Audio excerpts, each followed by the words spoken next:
right, and we are live, everyone. Thank you so much for tuning in. This is Seriously Let's Play on Rook and Rasp, and this is John here for y'all this day. And it's time for the everyday common activity of doing the Twitch seance. Hello, can you hear us? So, out there in chat land, can you hear us? So, Maybe. maybe we're waiting for that moment. Yay! And hello, Greg. Hooray! So glad to have you all here. Thank you very much. Really quick, definitely want to toss out two things. Happy birthday, of course, to our Twitch subscriber uh, and Miss Amanda. Thank you so much. And of course, thank you for last week's guest and happy birthday to them as well, to Eloy Lasanta. So, that said, welcome to Seriously Let's Play. This is our game where we basically get a whole bunch of people from all across the tabletop sphere to sit down and play games together that honestly we'd never get a chance. Kind of draws us together for community. And honestly, it's that moment where we all say, seriously, let's play. That said, I think it is only appropriate that we have our special guest of the day back for the first time in a while, but he was on our first stream ever for this channel, just about, where we sat down for this exact same game, not the same game, but this exact same show, and that was playing Polaris. So thank you so much, Ted, for coming back. Ted is actually going to be our GM today. I am not in the GM seat. Oh no. What's that mean? Thank you, John. Glad to be here. And yeah, I'm gonna be running a game called Suited, which offended I am that you would never normally get to play this. Gee, thanks. You know, I play everything. I will admit, and that is part of my problem because I will always get the rules for games mixed up. I play way too many. But that said, so Ted is here from Escape Box Games, and I want to say that Ted is a saint of the Twitch streaming world because he is one of the loudest and most positive forces in tabletop gaming sphere on Twitch, always there to support people. So Ted, it's an honor to have you here. Well, He, thank you. you know, yeah. But he's the talented creator of Suited RPG and playing, which we're playing today, and also was creator of ROM Virus for Savage Worlds. So Ted, thank you so much. Uh, that said, we're gonna keep on going through. I definitely want to say that we are also joined and honored to have today the writer and comedian Jordan Pridgens, who you should definitely know from his time on the incomparable Wild Cards seasons and numerous other excellent shows. So Jordan, thank you so much for joining us today. Happy to be here. This is gonna be fun. Absolutely. And also joining us today, we have tabletop RPG artist and gamer Ala Fedora, also known as Alazilla online. So thank you so much, Ala. Hey, thanks for having me. And finally, but definitely not least of which, we do have today, you may know him from the Twitch table RPG sphere, is Chris Hussey, who appears on Savage Ravenloft, but you may also know him for his two podcasts. However, you should definitely know him also for his writing credits, which you can find from the properties of Battletech, Shadowrun, and more. So, Chris, thank you so much for joining us today as well. I am actually also very excited to be here. I'm really well, as soon as I found out what my character was going to be in general, I got super stoked to do this. So yeah, I am seriously ready to go. This will be great. Awesome. Well, everyone, thank you so much for joining us. And so, yeah, seriously, let's play. And Ted, from this moment forward, it is your show. All right. Well, I will do my best not to ruin it for you. As I mentioned earlier, we're playing a game that my partner and I created. My partner is the awesome Erin Lee. She is the main designer for the artwork and everything that is in Suited. And this setting that we're going to be playing is actually kind of a passion project between her and I. So, Suited. It is a tabletop role playing game that uses a deck of cards instead of your typical dice. And it is designed to be, we like to say, your second favorite game to play, because obviously everyone already has a first, but when you have someone in your group that doesn't show up or plans don't go right, it's always nice to have that second game that you can pull out and play as an emergency backup. And that's what Suited was designed to be. It's designed for quick, randomly generated one-shot games using as little as a single deck of playing cards. And right now, I think we have about 17 different genres that you can pick from. And we had a bit of a hard time picking what genre we were going to go with. And the end choice ended up being Fight the Zombiearchy, which is a 1950s setting. It's alternate universe United States, where all of the men just up and started turning into B-movie horror monsters. And I've already kind of randomly generated the adventure these guys are going to be going through and what the monsters are and all that stuff. But we're going to be walking them through character creation. They haven't actually made their characters yet. They just know that they're playing 1950s women, housewives or not housewives, but they're 1950s women, all of them. And they're going to be kind of figuring out who their characters are live on screen. So I hope you guys are up for some improv. Yeah. Oh yeah. Definitely. All right. So, character creation is done by drawing cards from a deck and then consulting tables for that genre setting. I've already had these guys all pre-draw their cards, but hopefully you may have cheated a little bit and looked up what your results are if you kind of pre-read ahead in how character creation works. If you haven't, then what we're going to be doing is running through a little bit of a breakdown on how characters work in this game and then what those cards all equate to. So the first thing they did was they were supposed to draw 3 hearts, 3 diamonds, 3 clubs, and 2 spades. And they're supposed to try to keep them in the order that they drew them. So the first thing I want you guys to do is take that first heart, first diamond, first club, and first spade, and set them aside from the others. Suited is a 4-stat system. So where other games have 6 stats like strength, wisdom, constitution, Suited only has 4, and they are based off the 4 suits. Clubs is your physical capabilities. Spades is your kind of agility, hand-eye reflexes. Uh, Diamonds is your mental ability, noticing things, picking up on clues, figuring out puzzles. And then hearts is going to be your social, chatty, also kind of how well you can cope with weird new situations. So the face of the card, normally when we're playing the game, you're just going to be going off the value for the face. Unfortunately, the weirdest, most confusing part of Suited is the character creation portion because there is a table that you have to use to figure out your suit stats. Do you guys happen to have that table there in front of you? I do. Believe so. Yes. Yep. Alrighty, so taking your 4 suits that you have right there in front of you, consult that table, and then the number on that table is what you're writing down. So, for example, that 9 of hearts would mean that my heart score should be a 5. And so we take the first card that we drew within those 3 within those 4 suits to determine that. Yes? That is correct. Okay. All right. So that means you should all end up with a range of somewhere between 2 to 6 for your hearts, your diamonds, your clubs, and your spades. You cannot start lower than a 2, and you cannot start higher than a 6. And most of you should end up with an average stat score of around 4 for pretty much a good number of them, unless you got crazy lucky in your draws. And then once we've used the cards, we just discard them into our pile. Yes. Correct. Go ahead and set them aside with the rest of the deck. Got it. Now, normally, if you're ever playing Suited at home, I recommend doing character creation all from the same deck of cards. We obviously have a harder time doing that since we're playing online. So we might get a little overlap and repeats where you wouldn't get that if everyone was using the same deck. So we'll just have to play with it and see how it goes.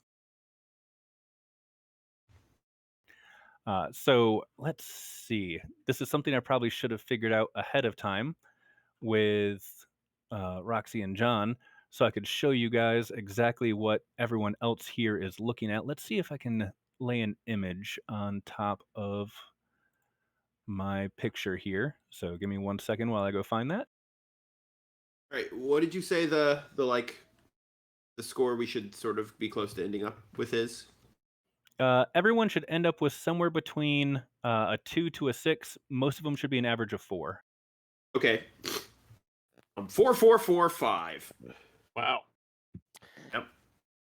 Yep. I'm 4, 4, 4, 3. I almost have a straight. I have 4, 3, 5, 2. Nice. Well, mine's kind of boring in comparison. I got 4, 2, 3, 6. Ooh. Got a All right. 6. All right. The people that got 2s, what are your 2s in? Hearts. Diamonds. And the 6s? It's my spade. All right. So 2 is, like I said, almost literally the lowest you can go in this game as far as a stat. 6 is the highest you can get. But that being said, it's going to balance out pretty widely because since we're using a deck of cards, instead of rolling a 20-sided die, we're basically doing the equivalent of a 13-sided die. So you're going to be adding anywhere between 1 to 13 to those stats. Now, if you're looking at my screen, people that are watching, I have the character creation summary rules here. The next thing we're going to do, they're going to look at those other cards that they still haven't used, and they're going to pull out the next club and the next heart. And each genre setting has a character creation playset table that goes with it. And the first things on that list are descriptors. So going through, I'm going to go with John because John, you've kind of done this before. Yep. Uh, So, what are uh, your 2 descriptors that you got, John? so I've got the 8 of clubs, which is kooky. Alrighty. Uh, And Fun. your heart? My heart is a 10, which gives me dime. All right. So I also gave these guys a little bit of a 1950s translator slang page in the Discord channel earlier. But basically, dime is 1950s slang for a very attractive woman.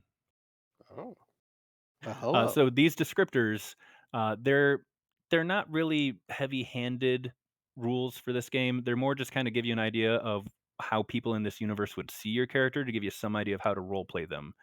So you have a slightly kooky, attractive lady over there, John. That sounds like me. Anyone want to go next?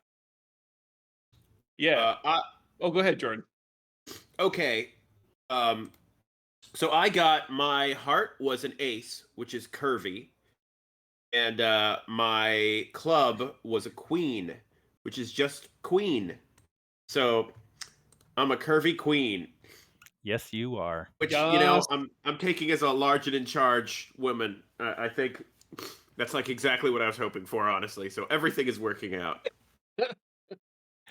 All right, who's up next? Go ahead, Alan. I'll go last. Okay. So my heart was a 4, so I'm plain. And my club was a 3, so I'm earthbound. Hmm. I probably own a nursery.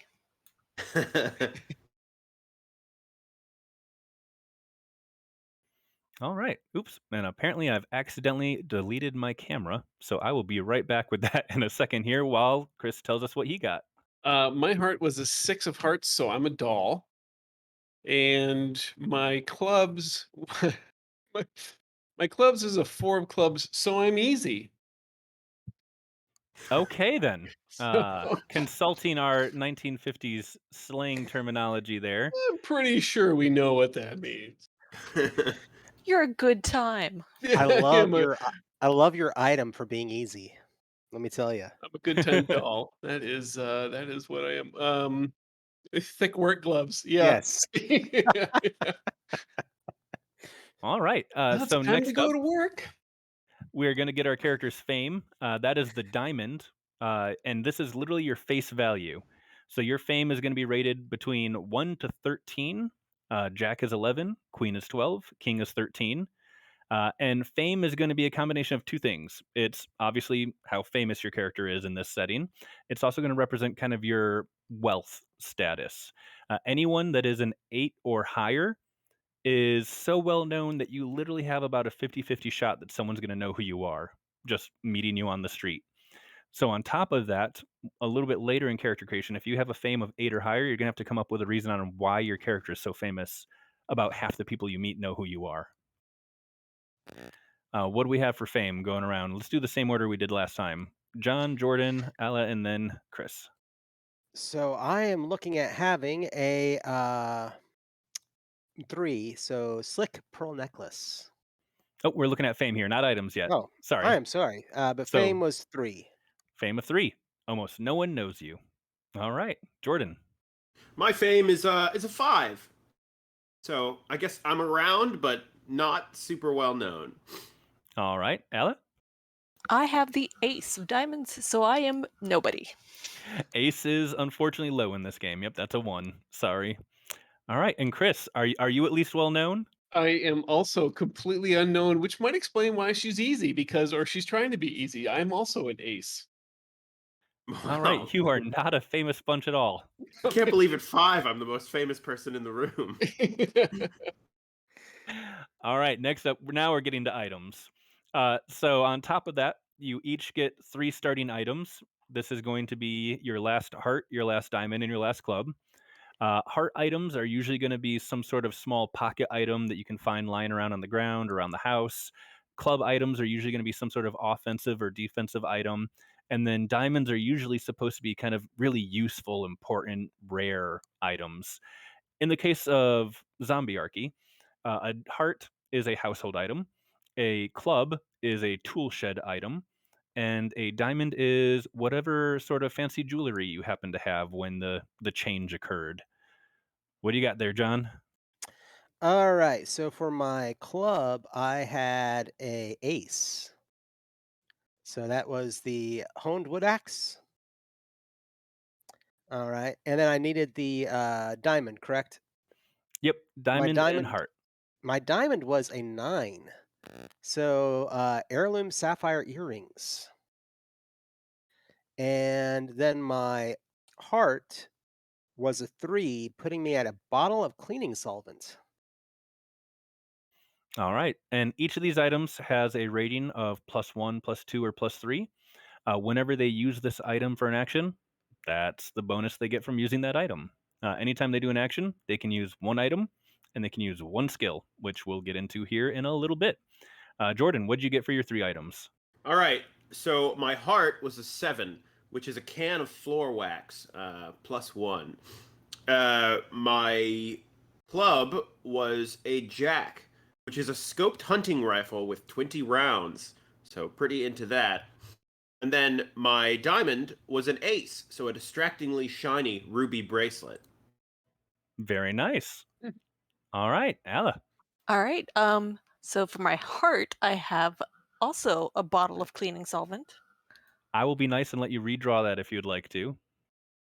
Give you guys as much. It is a powerful flashlight now.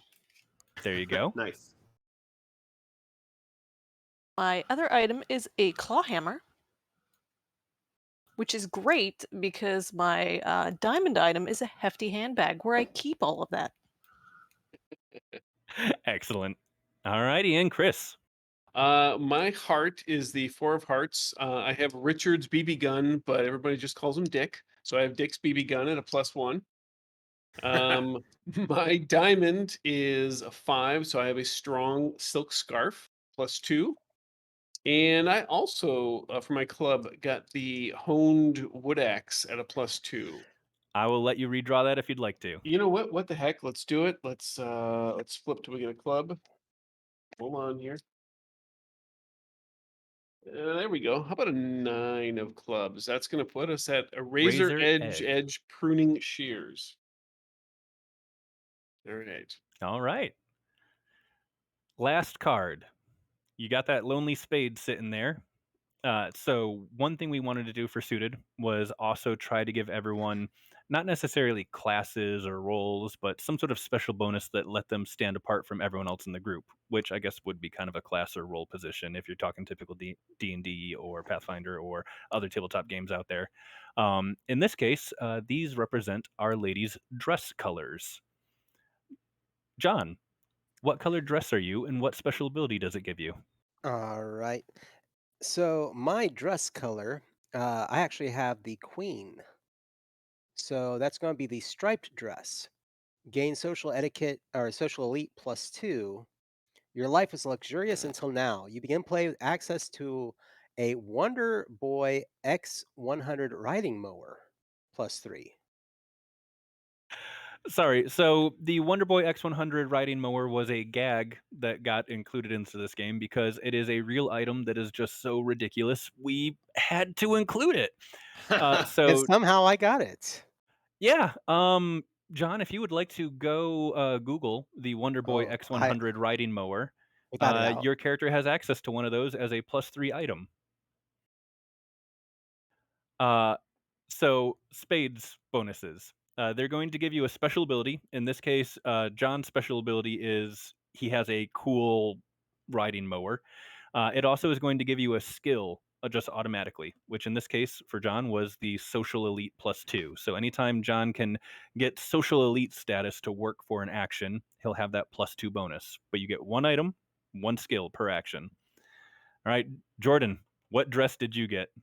Right. So I got a king, which is a plaid dress. Gain camouflage +2. You have a innate ability to find the perfect place to quietly hide inside any building or structure, which like goes pretty well with my scoped hunting rifle that I also Yeah. have. I think I've gone like full Mad Max in this whole thing. You're the Max- plaid Maxine. housewife. Yeah. Mad Maxine. There we go. Yeah, exactly. All right, Ala. All right, I got the 4 of spades, which is the yellow dress. So I gained Duster +2. You've never been one to back down from getting dirty or getting into a hard fight when you had to. You get +2 to your melee attack actions. All right, so we have our brawler and Chris. Um, Boy, this is really working out well. I got the ace of spades. So my girl wears blue jean pants. She gains mechanics at a +2. When the war got tough, you got riveting. Due to your work on the line, add +1 to your club's stat. There you go. What was your club stat previously? My club stat previously was a 4. Now you're up to a 5. Nice. Okay. Nice. John, what do you think of your X100 over there? Oh my god.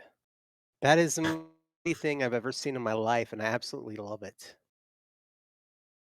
I mean, Uh, seriously, if you haven't gone and Googled it yourself yet, the Wonder Boy X100, go look. I feel it like I sadly feel like was a I get limited run. it's just like I feel like I get to ride around in the Jetsons mobile. Yep, the Wonder Boy was a limited run. They made like 5 prototypes and nothing else because it was just so ahead of its time and so expensive for its time. For those wondering that aren't curiously Googling it right now, it is a closed cockpit riding lawnmower with air conditioning, cool drinks dispenser, two-way radio, and also a radio telephone. Oh my gosh. Sounds amazing. That is. Holy crap. All right. Now for the hardest part of character creation, your skills. So for anyone that's ever played a game like Everyone is John, or other games where you get to literally create your character's skills, you get to do that for Suited as well. You have 7 points that can go into any skill you want. And if you can come up with some sort of punny skill, so an example, I always joke about someone going with fencing as a skill. I will allow them to, yes, both swashbuckle and fight with fencing, or to build a fence. If you want to go with pick your nose, I mean, if you want to literally go gold digging, you can. Or if you want to choose which nose to wear for a disguise, I'll allow it. I've had people go with driving them wild for both a social skill, but also a literal driving skill. So this is up to you to create. You can have, again, 7 points. Each point raises it by +1. You can also put some of your 7 points into the skill that you got from your spade bonus if you wish to. No skill can go higher than a +3, though. And if you need me to clarify that, let me know. And we could just whatever skills we want. Anything you want within reason of Right. what we can get away with on stream. My recommendation, though, I would recommend having some sort of offensive defensive skill. I will tell you, in the 1950s B movie your characters are in, you are going to be facing Smelly Ape Men. They have an extremely strong sense of smell and inhuman strength. Though they are not going to be super intelligent. It's mostly going to be a lot of melee fighting if they come after you, with the occasional picking up stuff and throwing it. And when someone has some idea of what skills they want to go with, go ahead and give a shout. Otherwise, I'm going to talk about the core mechanics of the game while we wait for you to decide on your skills. So, in Suited, anytime you're trying to do something, when you would normally roll a dice or a die in another game, you draw a card from the deck. So what you do, you describe your action, you describe exactly how you're trying to do it, what item you have that you're trying to use, what skill you have that you're trying to use, and then you draw the card. So, for example, if someone was trying to, I don't know, shoot at a Smelly Ape Man with their hunting rifle, uh, usually shooting is a spades action because it's kind of, again, that agility, hand-eye coordination. So it'd be a spades action to shoot. They could use some sort of skill to shoot. They get the bonus from their rifle. And if they have a spades bonus from their spade skill, their dress in this case, that could help them with it, then they could use that. But normally it's going to be just a skill, an item, the stat number that they have for that suit, and then a card draw. So if someone had a shooting skill of +2, a hunting rifle of +2, and a spades bonus of 5, that means before they draw the card, they'd be at a +9. They draw the card, they add the card's face value to whatever they got. In this case, it's a jack, so it's an 11. That means that to shoot at something, whoever drew this card is at a 20 to start. And that's literally the entire thing. That's the math of how the system works. Typical range is you're going to be looking at minimum getting a 2, at maximum usually getting about a 24, 25 at best. Now, there is one other thing that happens. The suit of the card, I mean, this is suited, so suit has to matter. If you're trying to do an action, if you get the same suit as the action you're trying to do, so if we were shooting at something, going for a spade, if I drew a spade, whether I hit the target or not, something good would happen for me. If I drew the same color but got the opposite suit, so if I'm doing a spade action and I drew a club, whether I hit the target or not, something bad would happen for me. And if I just drew the opposite color, like I did in this case, nothing good, nothing bad. It's just whatever the end total of my action was. Did I stall long enough? Do you guys have your skills? Just about. I How's think everybody so. else doing?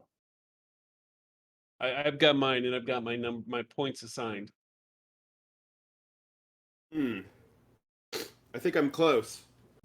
All right. Well, I'm going to jump over and take a quick look at the chat and see if anyone is saying anything that I need to know right off the bat over here. John, is Roxy normally going to yell at us if there's something we have to interact with, or? Yeah, usually we got a couple different chat moderators that'll let us know. So Roxy or Bink will pipe in on that. But otherwise, we should be good. And I've got chat pulled up in front of me too. Awesome. And you said, yeah, 7 points. Yep, 7 total. And you can use one of those to add to your spade bonus skill if you wish. Usually, most people end up with about 4 skills total. Okay, I might be stretching it on what can be considered a skill on some of these. Yeah. Okay, hit me with them. Let's see what you got. All right, so my super basic skills, like the ones that aren't really stretching it, is just hunting +3 and camouflage +2. I got that from the thing, because I sort of imagine my character being like a kind of independent older woman whose husband died in the war, died in like World War II, and she's kind of been running their like bait and hunting shop herself for like a long time. So she's, independent and got everything together. And then I had another skill that I called Rosie the Riveter, which I kind of imagine just being like dealing with cars or like dealing with mechanics and stuff, because she's kind of had to do that on her own. And then being ornery is one that I kind of put in a skill. I don't know. Is that too loose? Being ornery works for me. I got no complaints about any of those. Though, I don't know. Rosie the River, is that going to overlap with anything you got down there, Chris? Um, well, I have a similar skill, but I wouldn't. I think it's fine. I All could right. change that one up if we want to diversify a little bit. Oh hell no! Well, we should be specialists, so we struggle. No, no, I think that's good because yours sounds a bit more. Yours sounds a bit more focused than mine is because I was looking more to try and to come up with clever dual purpose names. Nice. Always the challenge. Who Yes. wants to go next? Sure, I can go. All right. Or Ala, did you have any? I'll let you go first. All right. So, have we talked about names yet? Because We have not. I kind of pulled it all together for me.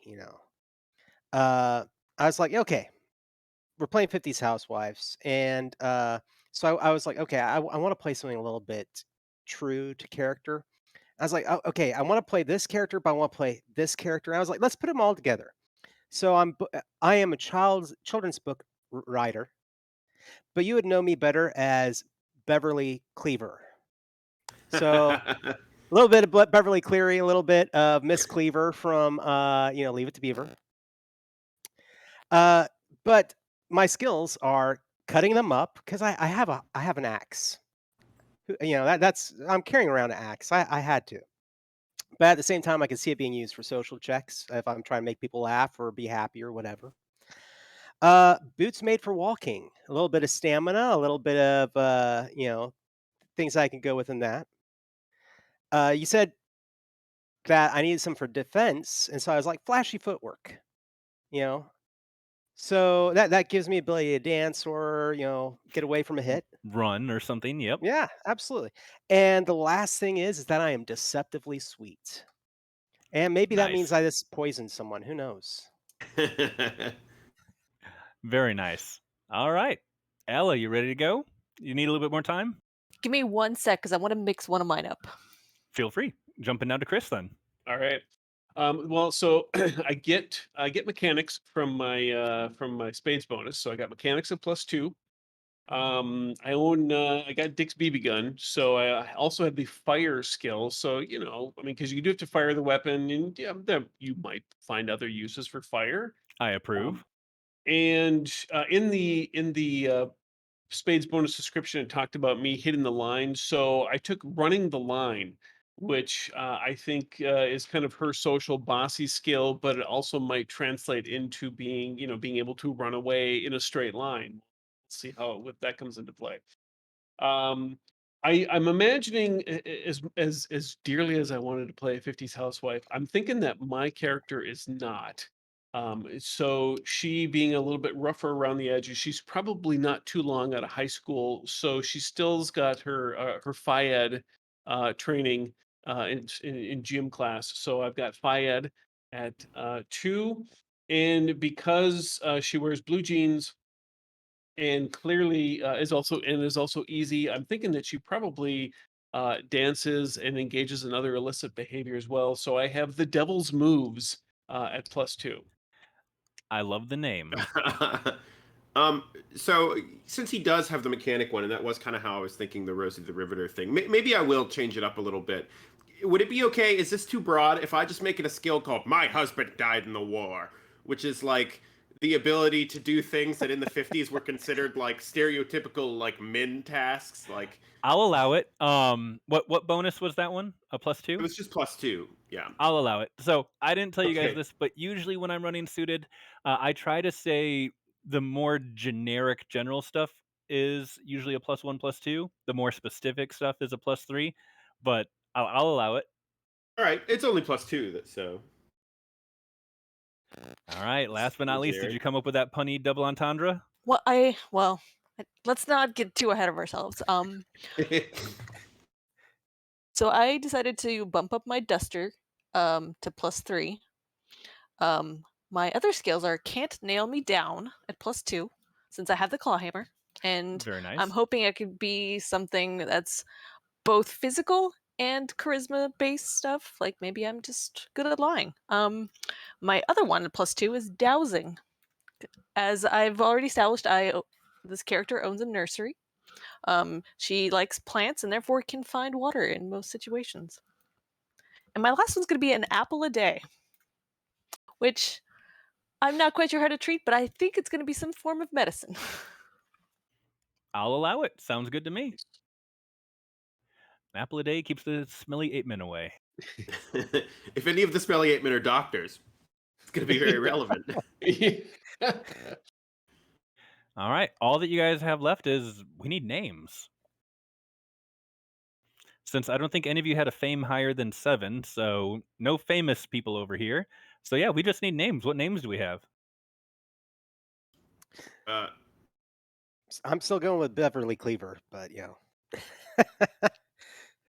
I have named my character Marjorie Heflin, but she goes by Ruby because of the big ruby bracelet that she wears, which is like the only like adornment. She's you know, a big old, uh, independent, very stubborn-minded woman who's run a store by herself for like a decade now, or like a while now, Excellent, excellent.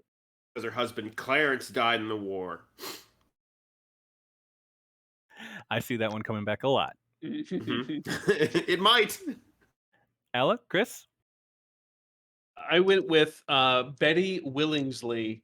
She has kind of an unfortunate name, so a lot of times she was teased, and they placed the T's in Betty with D's, and so that didn't help her reputation at all. Neither did the last name of Willingsley, but yet she's taken ownership of that name, and now that anybody who gave her a hard time is now some sort of weird looking ape man. Now it's maybe a little time for a little payback.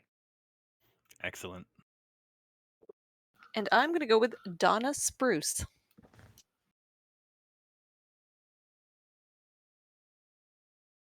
All right. We have Beverly, Ruby, Donna, and Betty. Excellent, excellent. A lot of E's in there.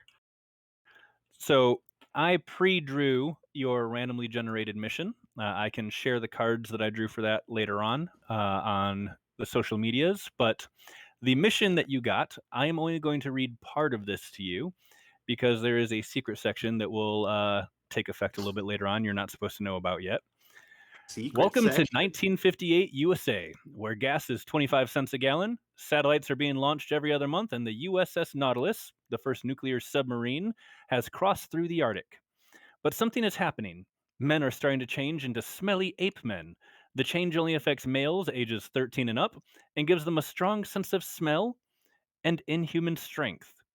But, and I'm going to say this takes place a little bit after the change occurred, so your characters will be aware of this.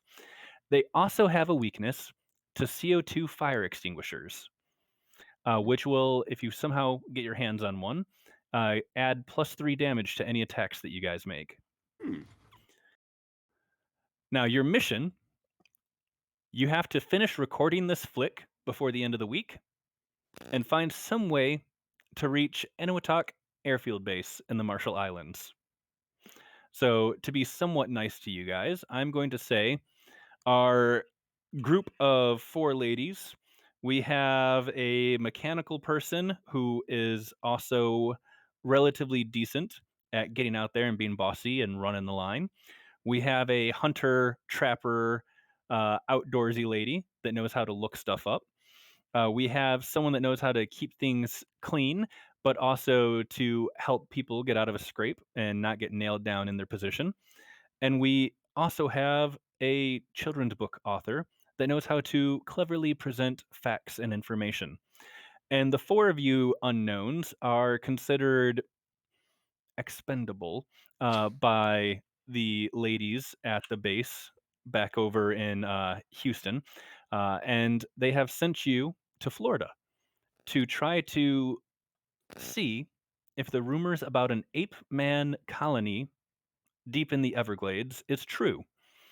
And if it is, they want you to try to shoot a educational film for the young and growing women and children, educating them on the perils and dangers of the smelly ape men.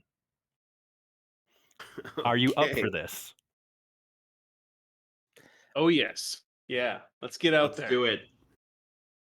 Always All like right. being outdoors. Just a really quick clarification. I'm guessing it is, but unlike zombies or other monsters, I'm guessing the smelly ape men attack on sight women. They are going to attack on sight, though in this case it's going to be more attack on smell, because one of their things about the mutation is they have an extremely strong sense of smell. Which is like worse for them because they're smelly ape men. Yes. So No wonder they they're have so to angry. live with themselves. Well, obviously it's going to be like the whole skunk thing where their own scent doesn't bother them.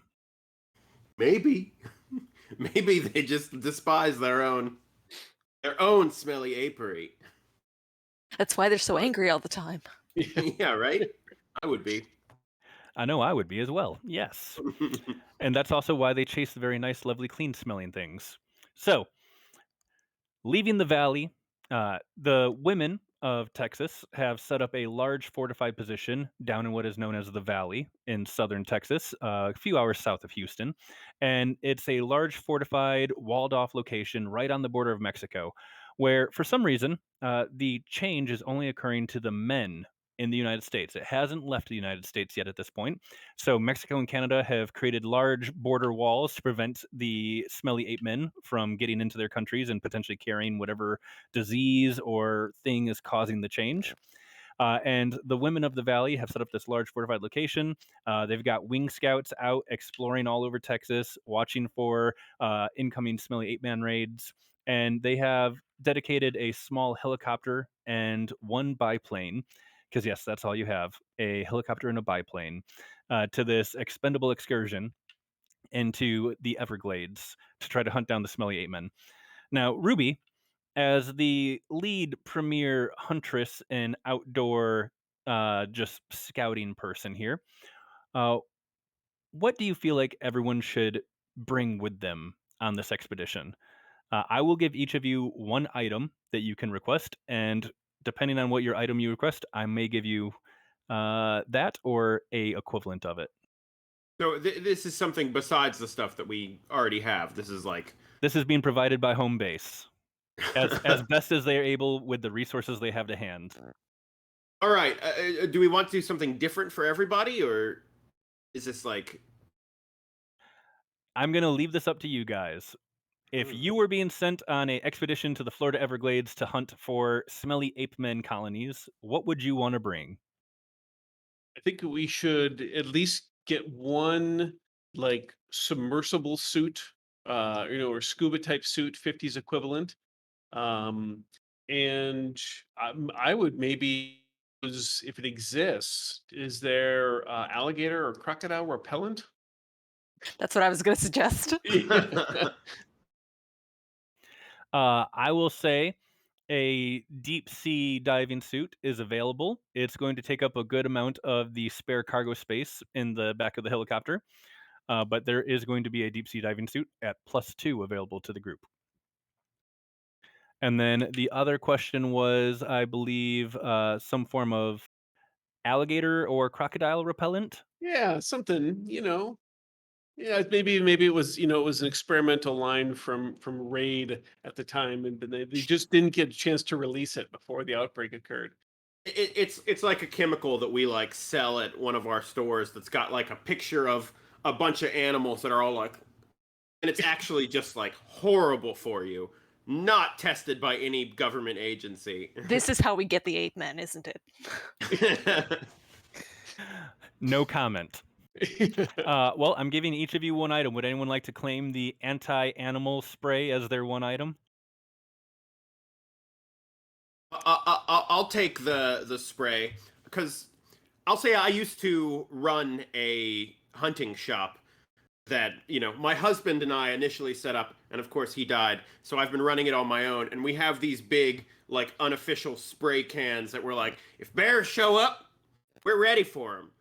They can work for all sorts of animals. Anything that's got a nose, it can work. It'll even work on the women and the children. Just keep away from us when you use it. Yeah, it's like the equivalent of like bear mace kind of deal. Excellent. All right. You can add anti-nose spray +2 to the list. All right, we got 2 more items. How about a rubber raft, an inflatable raft? I like that idea. I like that a lot. Anyone want to claim it? Seems pretty practical. I'll happily do it unless you wanted, John.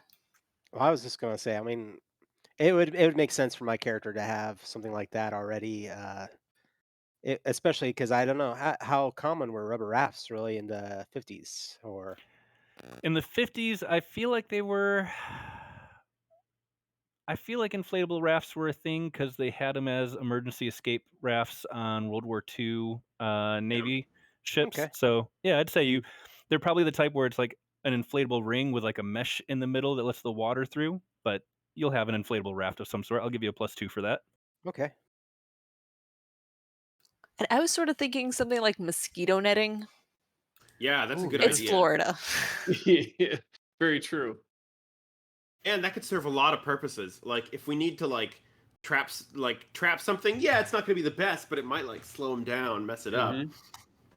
Be Yeah, used I for like basic that water idea. filtration. We can figure something out. Yeah. I will give you your choice. You can either have 1 mosquito netting with a +2 rating or 2 mosquito nettings with a +1 rating. Oof. Let's do 2. All It's right. always good to have a spare. Yeah. 2 Yep. +1 mosquito nets. It does feel like an item that's going to end up getting used up somehow.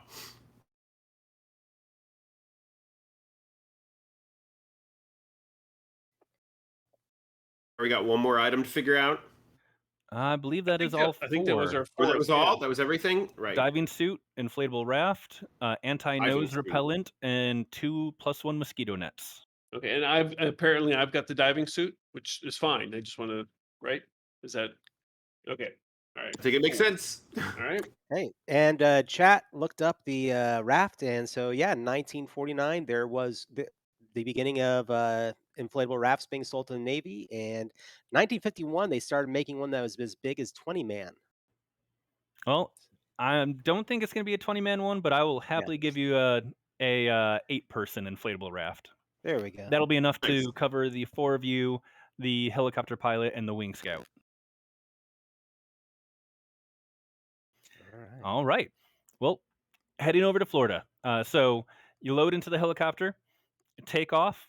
You're going across the Gulf of Mexico. You can kind of see Louisiana as you're hugging the coastline.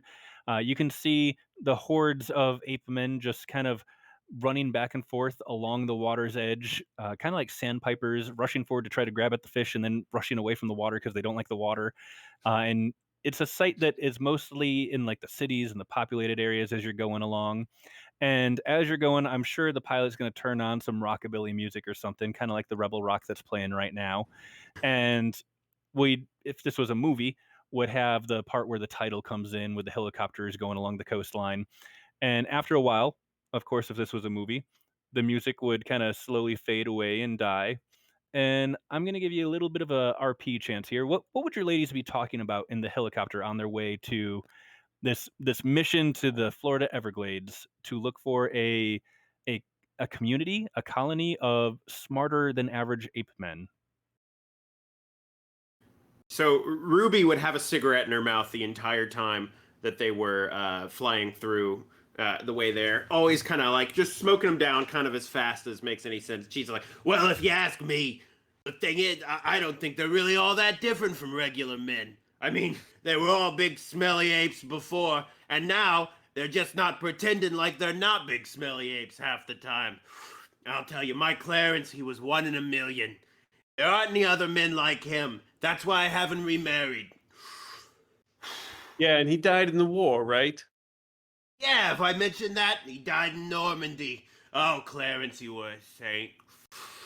Yeah, I don't disagree with you on the smelly part before and after. That really hasn't changed that much.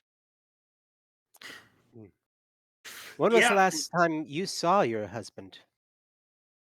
Oh, I mean, he had some R&R back before D-Day. And oh, let me tell you, we made love like we were 17 again. And Mm. oh, it was glorious. He told me he'd always be there. He'd always be there in my heart, and he gave me this bracelet.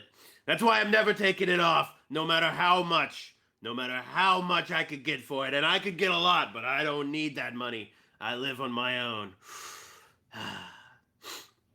That's so romantic. Yeah, Mm. he was my true love. I gotta say. Hmm. All How right, about well, you? When are you ladies married before the ape thing happened? Yes, actually. But the last time I saw my husband, it actually was lovemaking as well. It's just that he walked in on me. So yeah. Ooh. Yeah, Well, I don't. I never really got bit by the married bug. I just, it's hard for me to get with the idea of settling for just one. I'm kind of, I kind of like to, it's like a buffet. I like to pick and choose. I definitely understand that.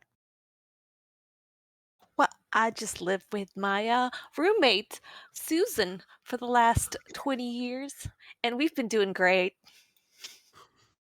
Well, I think that should be applauded. Yeah, women don't need men to make them happy. If that's one thing I figured out. All right, ladies back there, we're coming up on the Everglades. Make sure you have all your equipment ready. We're going to be heading down towards the beach.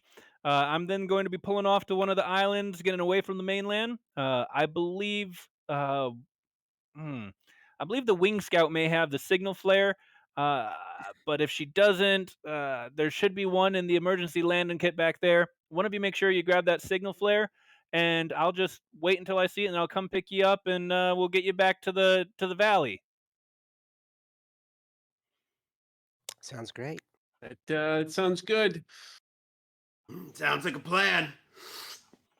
All right, well, here we go. And she'll take you on down and let you off at one of the beaches. It's going to be the southern tip of Florida because, like I said, it's near the Everglades. And you land. There's no real activity. Haven't seen signs of any of the smelly ape men for a while now. And unloading of everything goes pretty well. The Wing Scout never really lands with you. She stays up in the air, just kind of keeping the patrol going, but stays in touch via the two-way radio the entire time. And after about a half hour, you're all unloaded. You've got all of your equipment. They also gave you just kind of some emergency shelter stuff. It has food, it has water, it has the flare gun. So you all have a flare gun +1 with 3 shots. And the pilot says, "All right, well, I'll be off the coast waiting for you. I'm told to give you a week, and if I don't see the flare, then head home." Sounds fair. And I mean, is there any kind of, aside from just, getting some video evidence with the film here, is there any other, is there certain kind of shots that you're looking for at all? Hey, I don't know. The boss just said fly you here and try to make sure you got home safe if I could. I think maybe they were looking for just any signs of ape man civilization, doing anything to show off the maybe the dangers of the ape men for the young girls growing up, making sure that they get some sort of like self defense lessons or maybe like you remember those old videos that they well I guess it's old now but the videos they played during World War II before the theaters and the flicks, and they had the little infomercials about, hey, we're doing our part, maybe something like that. I don't know. Like I said, the boss just told me fly you here. Great. Do any of Good. y'all know how Yeah. to work one of these newfangled video cameras? Yeah, I think you point it and then you just pull this trigger, and as long as you hear the, then we should be okay. Yep, and it's a nice big boxy shoulder mounted 1950s video camera recorder. Nice. I'm guessing my Wonder Boy was carried under the helicopter. Is it here with us? It is with you. It was slung under the helicopter and was very carefully deposited, and then they had to drift the helicopter over and land next to it to make sure they didn't land on top of it. So yes, you do have your Wonder Boy X100. It took some talking with the head honchos at the Valley to get it, but they finally agreed. Wonderful. All right. So how do we want to do this? I guess I could cut a road for us. Well, the first thing we gotta do is figure out where these ape men are. They could be anywhere. I guess we can follow our noses. Yeah, but remember though, they said that they also kind of follow their own noses, so we gotta be careful. Maybe we should wait for the wing lady to come back with some information. Darling, you'll never get anywhere if you wait for other people to get you information. Let me tell you, back in the day, Clarence, he would disappear for weeks at a time, And if I went out and just waited for him to show up again, he would have never come back. So I had to go find him. And that's one thing I learned, is if you're trying to get a man, you gotta go get him. There's a squelch of the radio that the helicopter pilot left with you all, and you hear the voice of the wing scout. It's a 13-year-old girl. The wing scouts, quick brief, was a actual thing from the 40s and 50s. It was a part of the Girl Scouts of America where the girls were actually trained to be pilots, and they would fly recon patrols up and down the coastline watching for Japanese incursions and raids. So you hear this young girl's voice over the radio. Y'all look clear down there. It looks like it's pretty heavily forested as you head in from the beach, but I'm not seeing any signs of the ape men. I'm gonna head back to the atoll now. But if there's anything else you need, you've got the radio, you got the flare, right? We've got it. All right. I think the boss said that the colony was supposed to be about 15, 20 miles inland from the beach. So I wish I could help you more, but I got to get back to the atoll. I'm running low on gas. Sounds good. Get on back, and we'll get you on back. Sounds good. Be safe down there. We're cool. Ooh, 20 miles. It's not that bad. All right. Well, I say we start trekking. We're not gonna get any closer to Ape Men by just sitting around here. Well, that sounds like potentially our first flip of the game. Ala, did you have something you want to say? No, I'm just glad I brought 2 pairs of heels. All right. So who would like to take lead as you break your way through from the beach into the Everglades? Chris? No, I was gonna nominate Jordan's character. I think that there's no sense yeah. of waiting around. I do feel potentially like the hunting skill or something could be relevant, kind of just like trekking our way through the woods there to kind of get in. All right. So what I'm going to need from you then, Right. let's see. Do you have an item that could help you with beating the brush or making your way through the woods? Not really. All I guess I right. could push things to the side with my scoped hunting rifle, but my bracelet and can of floor wax don't seem particularly relevant. And if you would all like to share items or something, you can do that as well. I'll leave that up to you. I will absolutely loan you my pruning shears to clear the path in this regard. Oh, that's perfect. I completely forgot you had those. Can I use my running the line skill to assist in telling her how best to use them to remove to get the path cleared? So you can assist, but to actually aid another or to help another in this game, we kind of streamlined it a bit. If you're trying to help someone, literally all you're going to do is say how you're trying to help and flip a card. If you get a heart, you give them a +2. If you get a diamond, you give them a +1. If you get a club, no bonus. If you get a spade, you ended up getting more in the way than you did help, Nice. and they get a -2. Okay. Yeah. Uh, Oh, go ahead. And I was going to say, you can choose to do this after the action result is already known. So if you know that they're only failing by like 1 point or something, you can choose to aid them and try to bump them up that last 1 or 2 points that you need. And multiple people can do that as well. Got it. All right. So Jordan, Ruby Okay. is going to need to give us to make sure you're going in the right direction. I'm going to go with a diamonds action for this. Okay, so my diamonds are 5. All right. So I flip. Oh no, a 2 of hearts. So that doesn't feel great.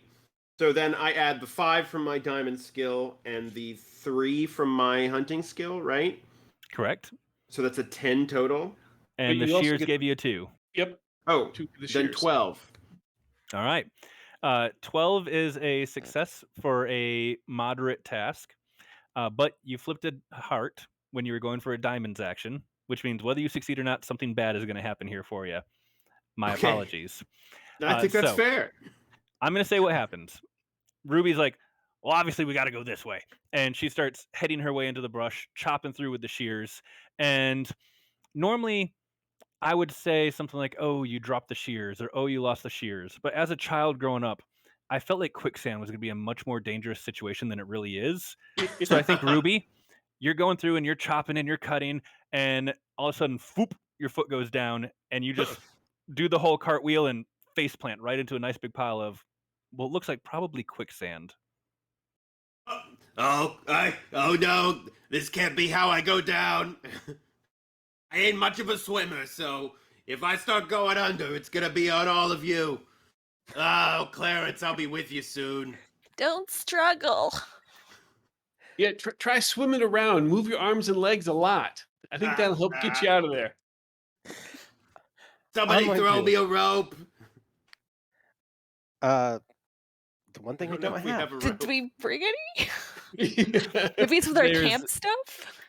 the camp stuff Um, might have some very short twine or something, but Betty will I Betty will just she'll step forward and with like a flourish she will grab because she's got her silk scarf on, with the two ends kind of pointed out, and she'll pull it off and with one swift motion and whip it out almost like a whip, so that Ruby can grab on, and I'm going to try and pull her back up.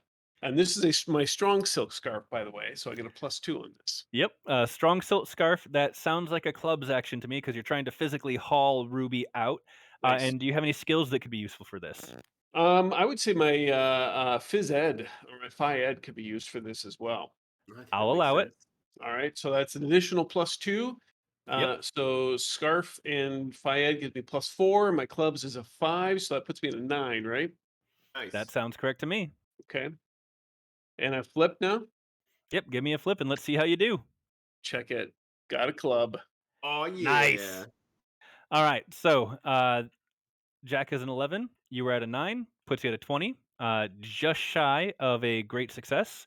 Mm, Critical success is a 22 plus, and it automatically makes it so that your suit is the good suit. Even if it nice. was already a bad suit, it turns it into the good one. So you're just shy of that, but it's still a success. So yeah, you whip the scarf out, toss it over to Ruby. Ruby grabs it and you haul her on out without too much Ah. effort.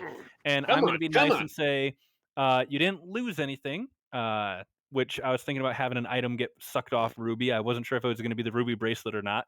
But If it was the ruby bracelet, she'd go back in after it. I'm going to say good thing that happens is you now know what the quicksand pits of the Everglades look like. I don't know if the Everglades actually has quicksand, so my apologies if there's any inaccuracy there. Well, they This did in the But version of the Everglades 50s. does. in the Yeah. 50s, yeah. So I'm going to say future benefit. Chris, if you ever need there to be a quicksand pit for any reason, you may claim that one exists. Oh, nice. All right. I'll make a note. And that's going to be the future benefit you'll get out of that because you now know how to recognize them and locate them. Cool. All right. But before Ruby found the quicksand, you were heading the correct direction. It was slow going, but you were heading along. I assume it's Ruby in the front, and then probably, I'm gonna guess maybe Beverly in the back with the riding Wonder Boy. Yeah. All right. And what I'm We are gonna do here, somehow getting through the foliage. well, It's obviously you're Florida. just It's doing very that good a flat. job. Yeah, yeah. All right. So what we're going to do here, we're going to be doing an opposed check. This is going to be kind of a stealth check here, and it's going to be to see if a small group of smelly ape men find you as you're heading closer towards the colony. So between the four of you, you're going to pick one person to lead the stealth check. Basically, they're going to be the one doing the primary flipping, and then the rest of you can use the aid another player action in order to help boost them with their end result.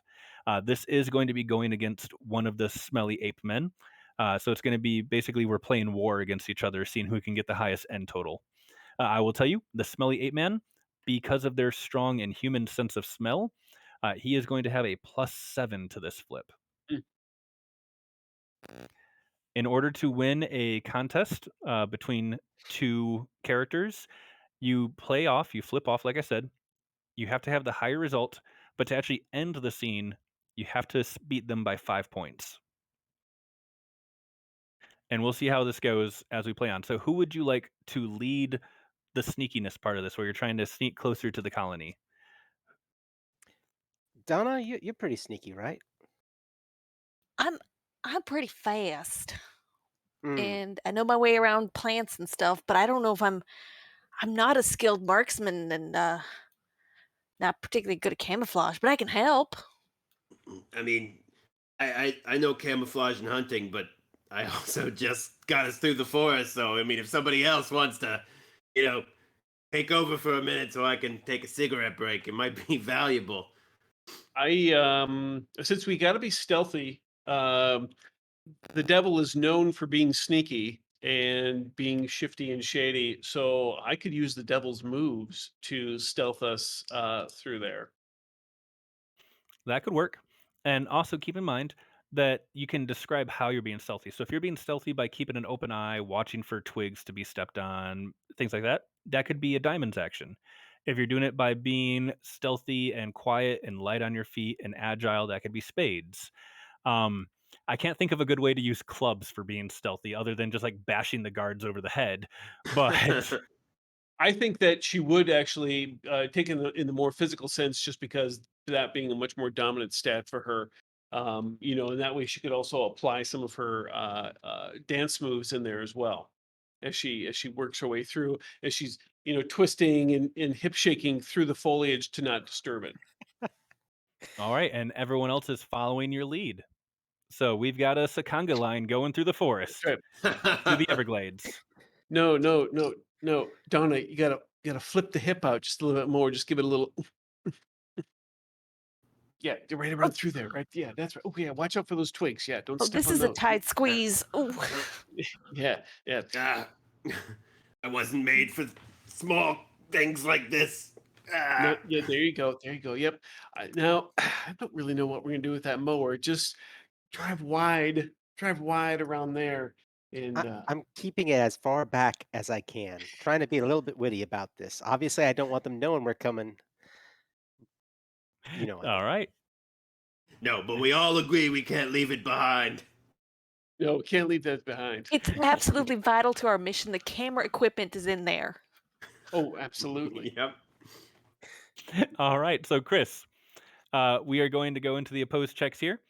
Uh, go ahead and give us your flip. I will say I could see either diamonds or spades playing for that. Which one would you like to go for? I definitely want to go with spades.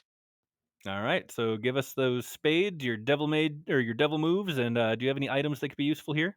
Unfortunately, I don't. Anyone else have any items that they think might help slip through quieter through the forest? Um, You did say you brought a second pair of heels.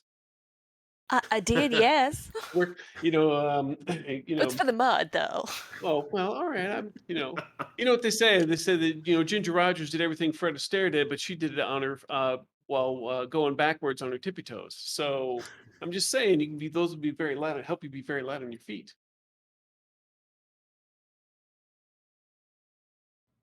I don't I think I also have anything relevant. I have a flashlight. I'm just not sure if that will be much help as opposed to, shining beacon of here we are. Well, though they're smell based, so maybe this will just help us avoid this underbrush and that poison ivy we nearly got into earlier. I'll That's allow good. that. That's a good point. Keep an eye out for quicksand. What Stuff was the almost had me. what was the bonus for the flashlight? It was a +1. All right, Chris. So your Nice. devil moves, your +1 for the flashlight, and your spades. All right, What's your flip? that's 8, and oh geez, my flip gives me a 3 of clubs. All right. Well, you're not completely in trouble yet. So NPCs in this game, they actually come in 3 different levels. You have minions, mid bosses, and bosses. Minions are very weak, low skilled NPCs that they're kind of supposed to be like the characters from the Dynasty Warrior games where you just kind of knock them aside, no problem, and you go through 20 of them without really trying. Mid bosses are supposed to be a bit of a challenge, actually kind of hard for you to get through, but not super dangerous. And then bosses are designed to take about 4 to 5 characters to beat, and it's usually a little bit of a slog, to be honest. because they have a lot of health. Which reminds me, each of you has 20 points of health. That is the basic starting health level. And the reason I'm saying that is because it may become important to know that knowledge here very quickly. So I'm going to say you guys are going up against a minion group of the smelly ape men. They normally would only have a +5, but because of their inhuman sense of smell, they are going to have that +7. And so the way NPCs work is they have skill slats where there's a blank that the GM just fills in at need. And each blank is worth a certain number of skill points. So minions have 3 skills at +5, or +7 for his smell. So making a note here for the minion level.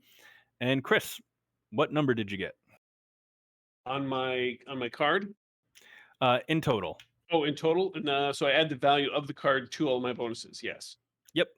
That would make it. Let's see. Hold on. 5, 7, 8. That would be a total of an 11.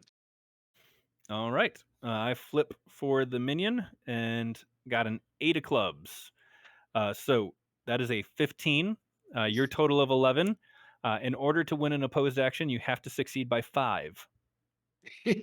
We definitely didn't do that. But they also didn't beat you by 5 either. Well, They that's got a true. 4. So the way this would happen is the the continued stealth check would continue in this case. It would go on. You say, okay, we're kind of zombieing our way through, working our way through the foliage, watching out for over that. And I'm going to say, bad thing for you is as you were going through, you accidentally brushed against some foliage that just, of course, had a parakeet or something go shooting out of it, squawking its fool head off. And the ape men are going to have a +2 bonus for this next flip. Okay. Now, whichever party had the lead, they get the difference as a bonus as well to their next flip. Oof. So that means So the ape men are going to be at a +6 Yeah. for this next Ooh. one. Yikes.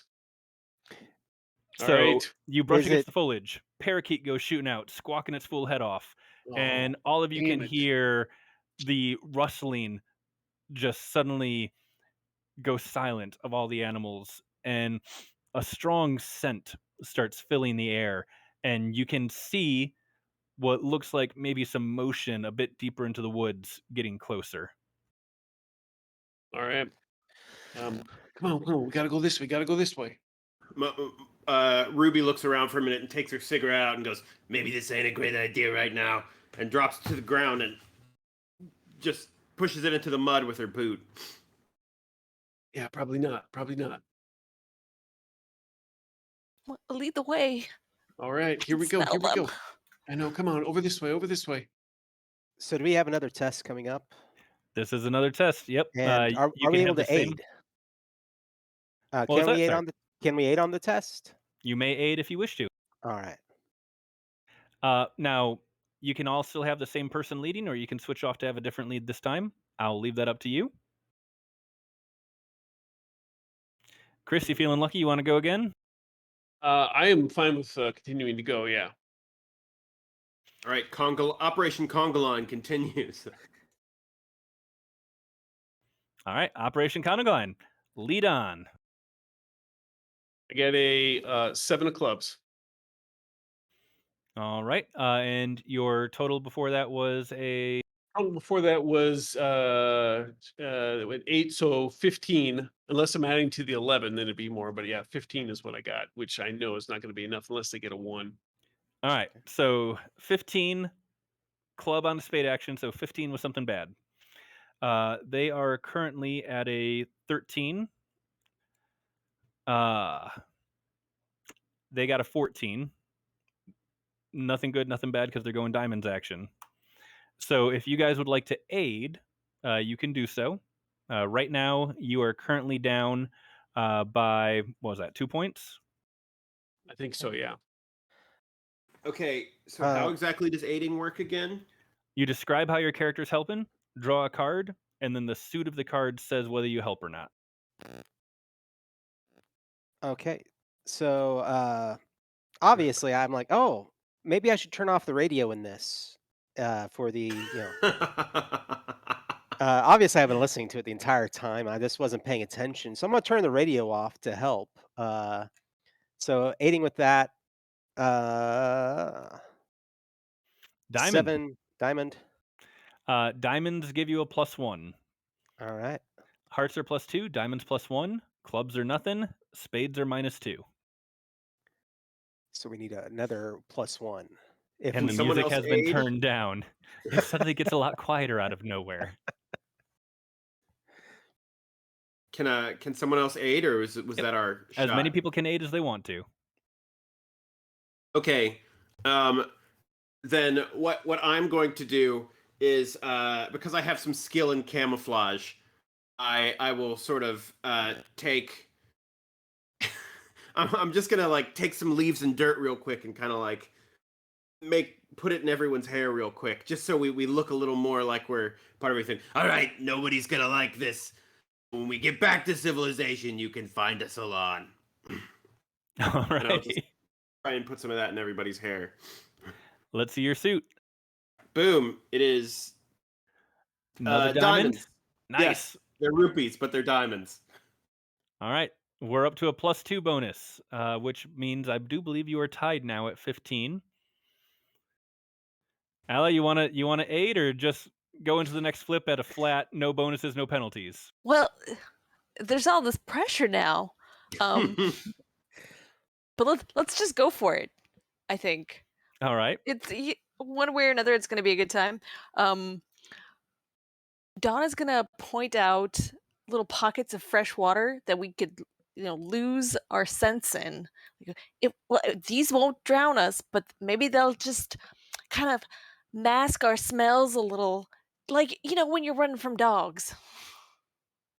All right, works for me. In Let's see there. your suit. Hearts +2, so that's a +4. You guys are now in the lead with 2 points. Chris, you drew a club though on a spades action. I did. So I'm going to say, as you're kind of working your way through, you step into one water puddle that's a little deeper than the others, and you stumble in. I'm going to say, unfortunately, you drop Dick's BB gun. Oh. For a minute, I thought he was gonna step into quicksand again. Yeah. And I'm just like, we just keep doing this. So what I'm going to say is, you can pick up the BB gun and still keep going, but unfortunately, you lost your BBs. Ooh, okay. So I'm assuming I'm going to lose that +1 then too. You still have the +1. You can use it as a club or something, but unless you find more BBs, you're not doing anything ranged with that. Got it. All right. Well, I will pick up the gun. But yeah, no BBs. Got it. All right, that brings us to the next round of the test. You guys are at a +2 bonus this time because you were higher than them. Who would like to lead? We still gonna have Betty in the lead or someone else? Maybe let's. So wait, what was your total bonus? It was My like total, my total bonus 7 and then 8 because of the flashlight. I mean, I don't think because I could because beat of my. that with anything. Only thing I can think is if you want me to just go full speed in this thing and barrel through the underbrush trying to get away. like we've just determined it's probably too late and we just need to get out. Yeah, you know. Honestly, I Uh, kind of like that idea. Yeah, I can get down with that. Yeah. Sound All good? right, sounds good to So, me. so what would you say that would be? Speed or strength? The clubs or spades? Honestly, I could see either. I could see spades for like trying to hang on to the stick as you're getting jostled all over the place with your driving mower, but I could also see clubs for just brute forcing your way through the Everglades on a riding mower. Yeah. So I have a base of 4 in both, so it's the same either way. Uh, but so 4, cutting them up, I'm definitely doing that, wouldn't you say? I would definitely agree. So Yes, 7 there, and then I have that Wonder Boy X100 that gives me a +3. that sounds good to me. So that So puts you at a 9. that puts me at 10, I think, right? 4, Yep, 3, cutting and them 3. up. There we Yep. go. All right. So you also have the +2 for being in the lead last time. So it puts me at a 12 starting, and here we go, flipping over. King of King of clubs, clubs. and you went with clubs, so something good's gonna happen. So 13 and 12 is a 25. 8 men got a 1, so they're at an 8. but they were doing a diamonds action, so something good is going to happen for them. So you just turn on the radio, turn the music back on, hit the pedal to the metal, and you just start forcing your way through. And you all very quickly leave the ape men behind. Um, we all like jump on the sides of the lawnmower. you got your crash course lawnmower going through the Everglades, blaring its music, and somehow leaving the ape men behind. Um, they were going to have a good thing. You were going to have a good thing. I'm going to say the two good things cancel each other out. I was going to have good thing for them. The riding mower lost a wheel. Good thing for you. Riding mower didn't lose a wheel. Nice. But you guys have successfully evaded the Smelly Ape Man patrol. You have got within their inner circle somehow, very loudly, but they do not know where you are. And you can commence your mission of trying to film some infomercials or info snippets about the Smelly Ape Men. So, what I would like to do is go down the line, and anyone can volunteer to go first. But I would like to know what informational segment your character feels has to be included in this info reel that you are bringing back home to the valley about the Smelly Ape Men. It can be something the ape men were doing, and you just recorded them doing it. It can be something about you guys maybe lure an ape man in, and like this is the best defensive way to fight them off. But I'm going to allow you all to just kind of make up one brief little blurb about something that needs to be in this flick. Uh, they hunt by smell, and so I'm gonna think that learning to cover your tracks and disguising where you've been is going to be an important lesson. Sounds good. And so, of course, there's going to be that they're doing their part. Learn about how they're using mud to mask their scent and how it's and well, it's obviously wouldn't be a deep male voice like it is in all the World War II info snippets, but yeah. So you have one segment talking about masking your scent. Excellent. Who would like to go next? I think we should have a segment on taking them down. I mean, Nice. if the worst comes to worst, they're men like anybody else. Means you can take them down. Excellent. And so yeah, I'd say you guys can probably lure one of the ape men away, and Ruby can demonstrate the best ways to take down an ape man. I think another one should be about body language and proper posturing. If you ever do encounter one, how to like intimidate them away or to at least confuse them, maybe make them second guess their scent. All right. So yeah, before Ruby beats up the other one, you have a little segment where you're like crabbing at it and doing defensive postures, making yourself look bigger, and it just is really confused and not sure what's going on, and talking about how that can give you a moment to try to get away or get in the first blow. All right. And now, normally, you can smell an ape man from a ways away. But if you're not sure, these are the common signs to look for of an ape man's passage. There's going to be fur along the trees. They don't much care about their surroundings. So everything's going to be all broken and messy and also stinky. But, you know, just in case your sense of smell ain't working, if you've been smoking all your life or something, other things to look for. What do Excellent. you mean? Excellent. Smoking makes you healthier. It's like exercise for your lungs every day. Excellent. And yeah, so you have a little tutorial on tracking and survival skills of looking for the signs that ape men have been in the area. So you each do your segments, and you've got a nice bit of recording on these reels so far. And one of the main parts of your mission that you were told was you're supposed to get deeper into the Everglades and find this colony. And you're doing your segments, you're picking off scouts every now and then to include as willing test subjects, of course. And you work your way deeper into the Everglades. And eventually, as you get closer, you start to pick up on those signs that Donna was talking about. The scraped bark, the fur caught in the branches, stuff squashed, horrible smell filling the air. And as you get deeper into this ape man, skunk man territory at this point, you do find what looks like some relatively primitive branch and twig huts in a clearing in the Everglades. And there's a couple like skinned alligators hung up and smoking above a fire. And you all see a small group of ape men that are standing around just kind of staring at one of the skinned alligators and just kind of focusing on it. And then one of them kind of like takes a couple steps back, brings up its shoulders like it's about to just like charge and just shoulder tackle into this strung up alligator. And as it's doing that, it just kind of brings its hands together and it does a clap in front of it, both hands coming together. And as it claps, think kind of stereotypical old school anime tropes of they bring the hands together, it claps, and a beam of light shoots out of its hands and strikes the alligator, Nice. burning its flesh. Because the second half of the mission that I didn't read to you, though, watch out, though, the change is living up to its name and is mutating at a rapid pace, causing the changed to be able to shoot an energy beam of some sort, which allows them to attack the players at range after the first hour and a half of gameplay. And Uh, we have officially hit that hour and a half of gameplay. So there has been no there's never been a recorded incident of a smelly ape man being able to shoot energy beams out of their hands.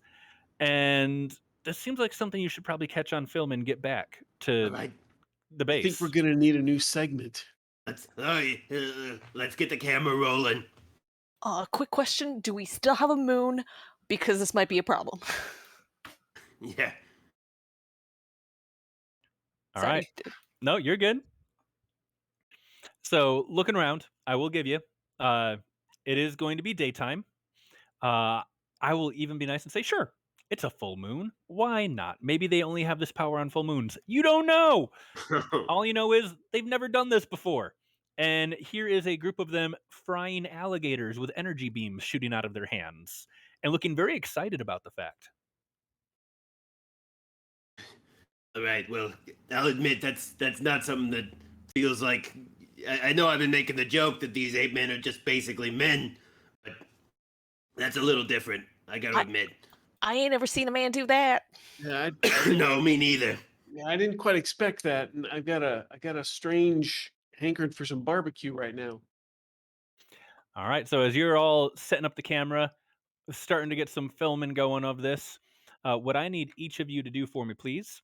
I am going to need some sort of stealth roll, just to quietly set up the camera and get recording these ape men in their home colony deep in the Everglades, and try to see if you get lucky and catch one of them shooting the beams on the roll. So I have an idea that would need a little cooperation, maybe, which is that so we've got the nets, right? Mhm. Could we like combine the nets and my camouflage skills to make like a ghillie suit for like the camera and kind of like hide it so it's not, obvious that it's a camera there. It just looks like a bush, like a lump of leaves or whatever. Very nice. I approve. Go ahead and give me a flip for that. Okay. Boom. That is a 9 of clubs. And they're arrows, but they're clubs. All right. So hiding, kind of like a hunter's hut or a blind, would be more of a diamonds action. So nothing good, nothing bad there. Okay. But you're gonna have your diamonds, your hunting skill, and the +1 from the mosquito nets. Great. So my diamonds are a 5. I as much as I would love to use, is camouflage more relevant? Because I have camouflage I and I have hunting. I'll allow either one, your choice. They're both I'll take relevant in hunting this then. case. It's bigger. So I got a 9. My diamonds are a 5, which puts me at 14. Hunting is a 3, which 17, and then 1 from the borrowed net. So that was 18 total. All right, 18 total. And I'm going to say that does use up the net. So you're down 1 net, sorry to say. Oh no, But I'm sorry. you're able to put together a very well designed and well built hunting blind that allows you all to hide in there and videotape and film as the ape men continue to practice with their energy beams. And what you can tell is not all of them seem to be able to do this. Only certain ones seem possible or able to. All of them are marked by this weird white patch of hair that sticks straight up on their heads and makes them stand out very So, obviously from the rest. so the yeah, all right. Not keen on that style, but I kind of like their swagger. All right. So what I'm going to do, I'm going to say, just to continue things moving along, you're able to stay here and film for a bit. How long are you planning on staying in this colony to shoot the flick? You had a week total. I'm going to say it took you about a day to actually get to the colony. How long are you going to hang out here and record everything that you can? Well, I've got a question as a follow-up to that question. How much footage do we have? Like, how much film did we bring with us? Because, this ain't digital. We gotta It is not. actually have footage. I'm going to say that you guys have probably about 4 reels of film, which in total are going to weigh probably about 20 pounds altogether. Then the camera, which is probably going to be about another 20, 30 pounds. So you'll have enough footage to hang out for easily 3, 4 days, I mean, assuming that you're not shooting 24/7. I'm Yeah. thinking that we should stick around just for a little bit longer anyway. Because if they did this and we didn't expect it, they're bound to do maybe something else that we don't expect. And I think we want to make sure we get that if we see it. Yeah. Betty, We are you gotta get sure? a good idea of their power level.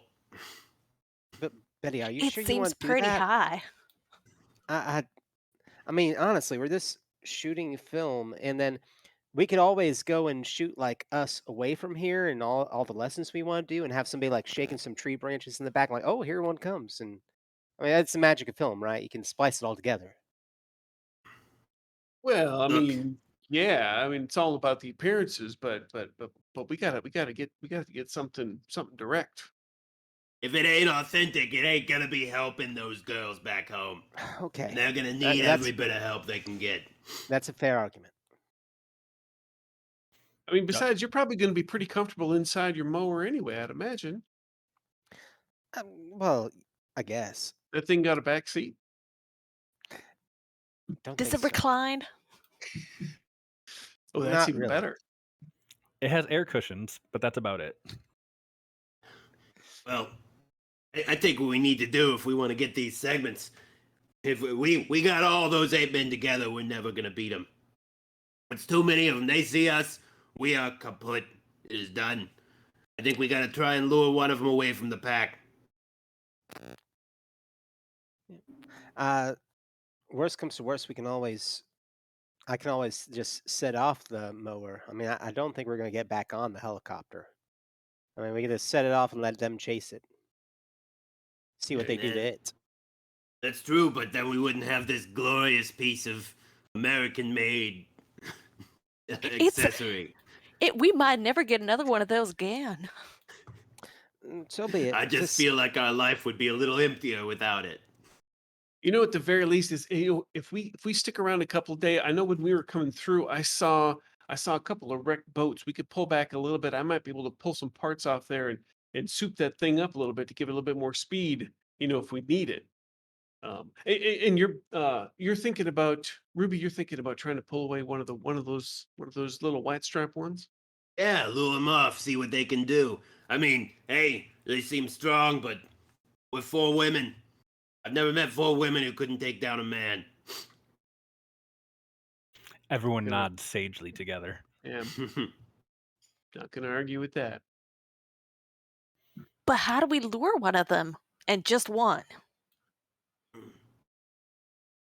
Well, I mean, Betty kind of fixes her scarf and runs her fingers through her hair. I mean, I got an idea.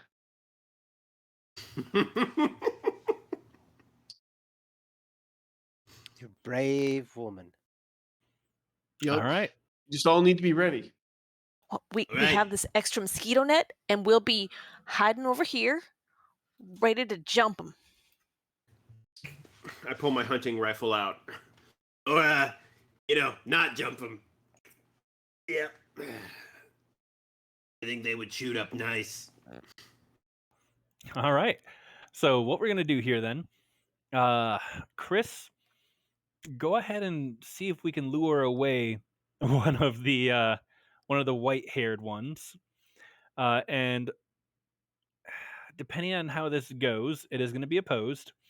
Depending on how this goes, we will either have a white-haired ape man for you all to poke and prod and videotape, or we're probably going to be end up in a combat. I'm, Yeah, it doesn't I'm sound like there's anything could go wrong with this plan, no, honestly. yeah, Go what could go for the possibly? taller one. He seems dumber. Yeah. I think you're right.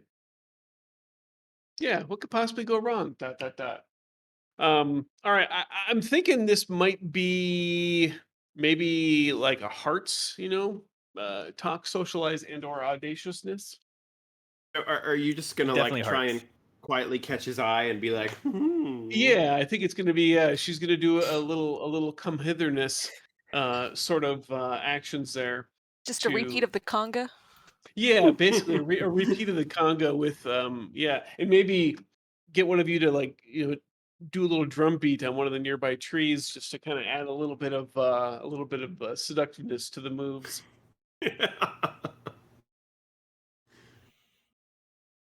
So Love yeah, this that's what I'm idea. gonna do. Putting Yep. myself out there to get completely zapped by this thing. All right, so this sounds like hearts. Definitely. Um, are My you going to use your silk scarf for any part of this allureness? I'm definitely gonna have to because hearts is my lowest stat. So I need all the bonuses I can get. So yeah, I'm gonna use my silk scarf and the devil's moves, of course, with this as well. All right. This is going to be opposed. Uh, I don't know what skill it's going to be opposed by. Um, I'm going to oppose it with Ape Man Hunger.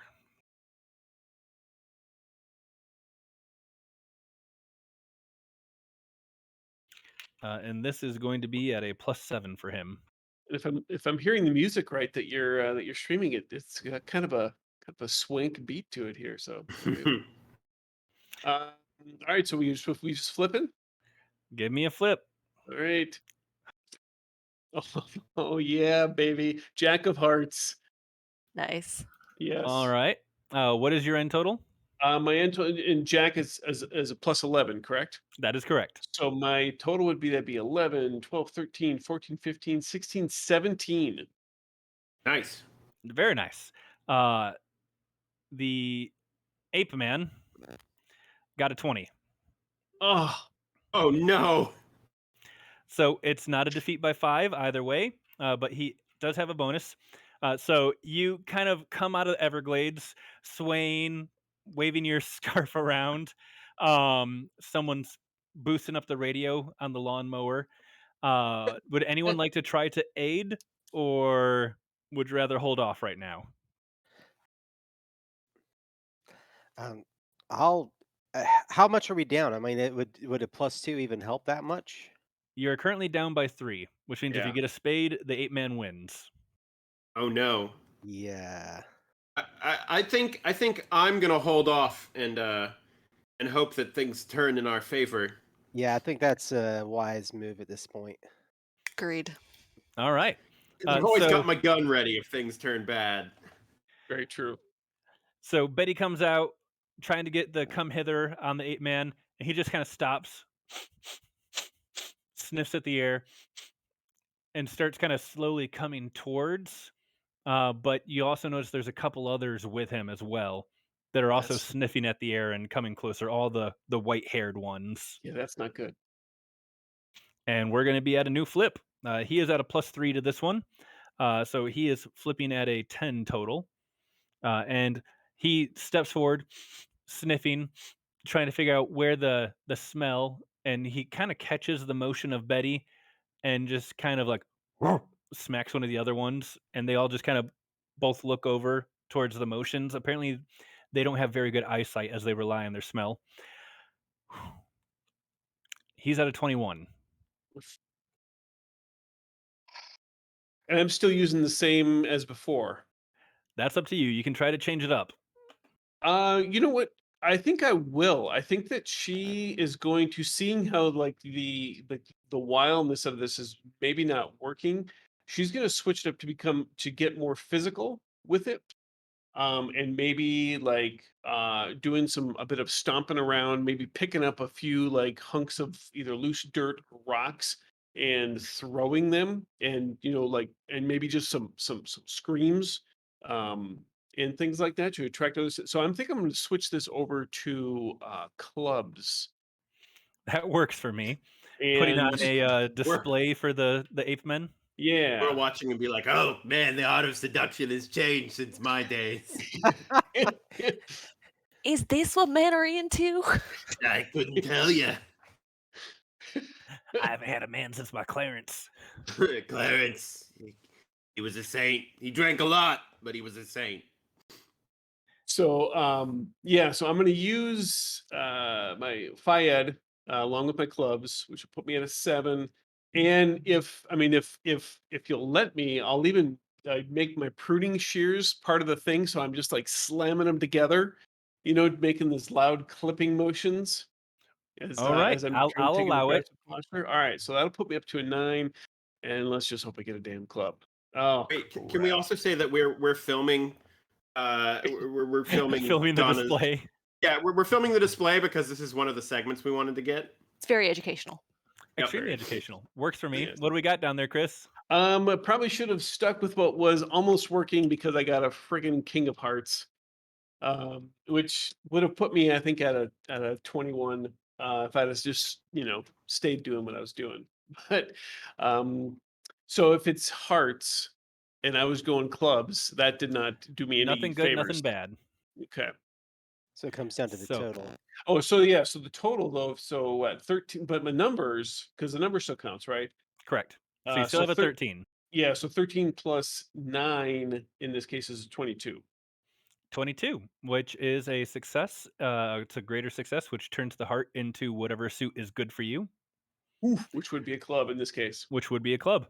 So you are currently beating them by 1 point, but you Nice. have something good coming your way. Would anyone like to aid them? If we can somehow get +4 out of this, you win. Can I Oh. aid with an item? It's you describe how you're doing it, and then flip a card, and it's the luck of the draw. Okay, so here's my thought on aiding them.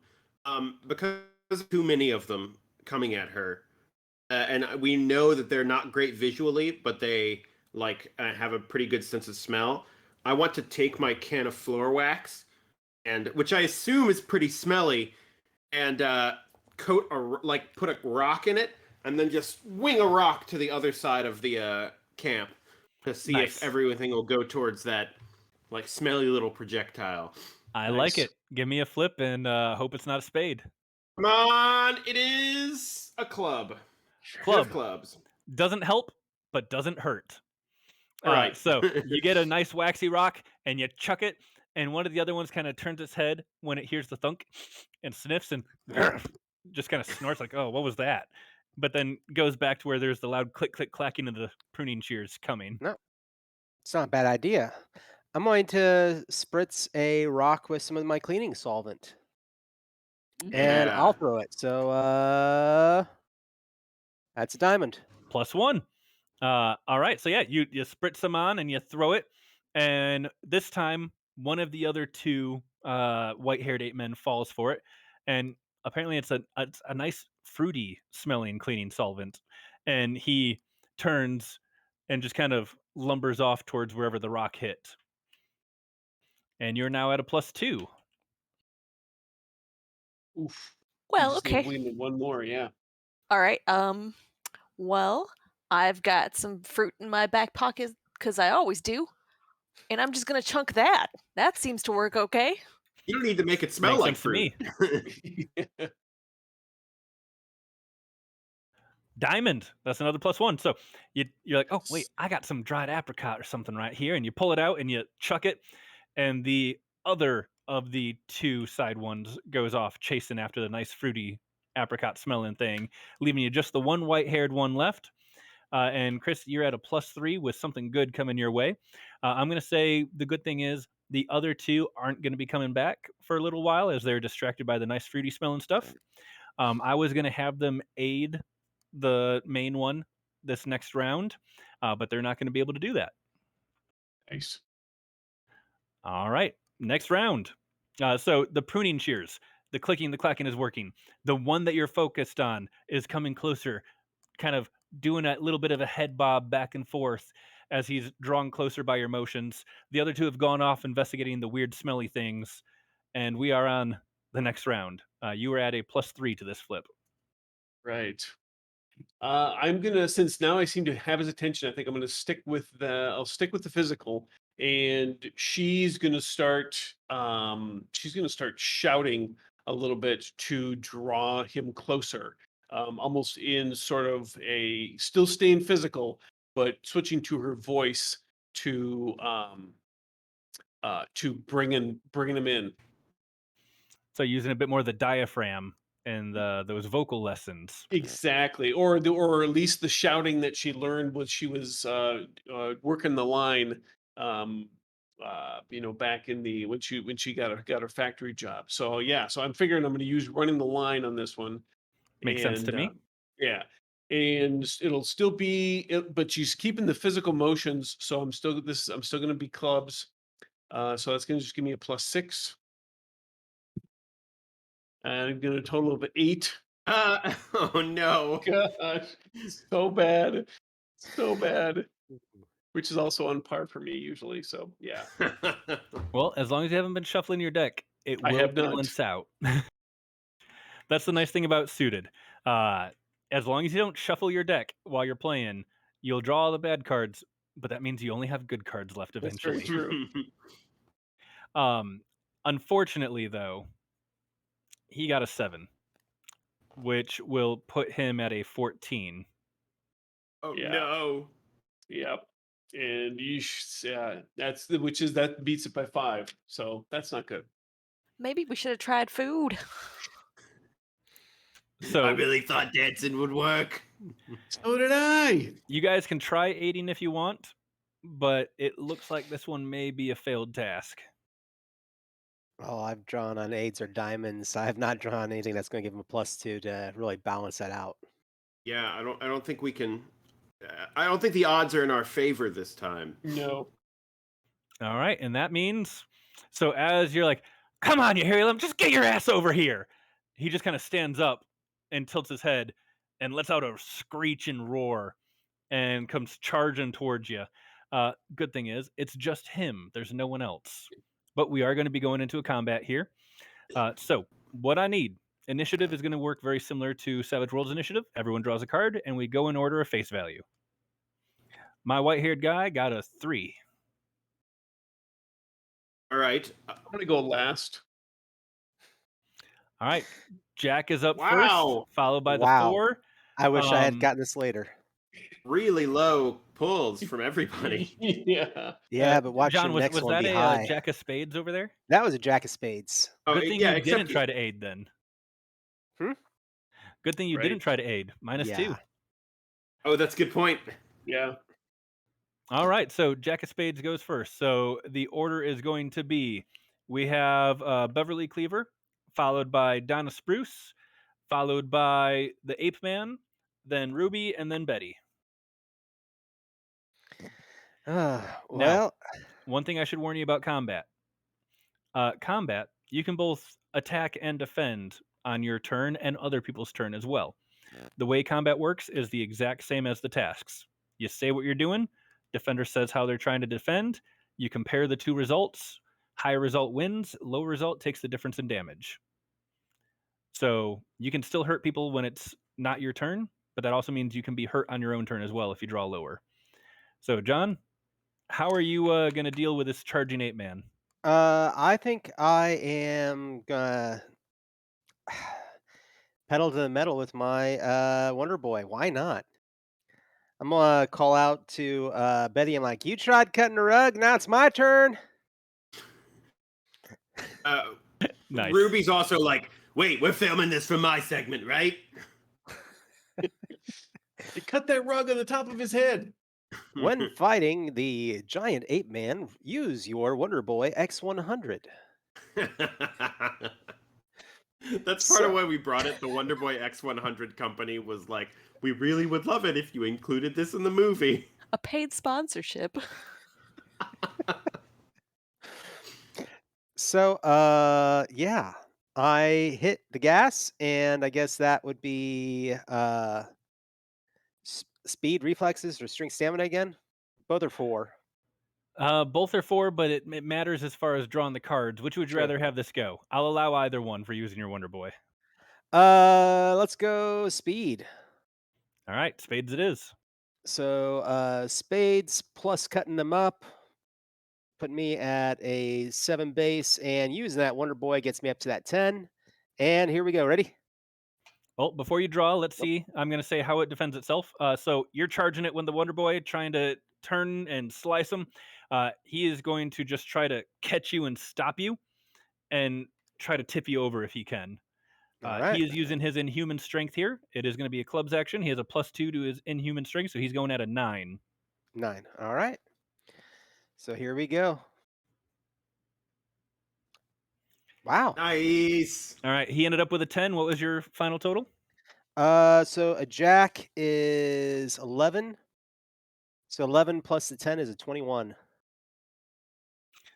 Ow. Okay, so uh you beat him by 11 points, so he takes 11 points of damage there.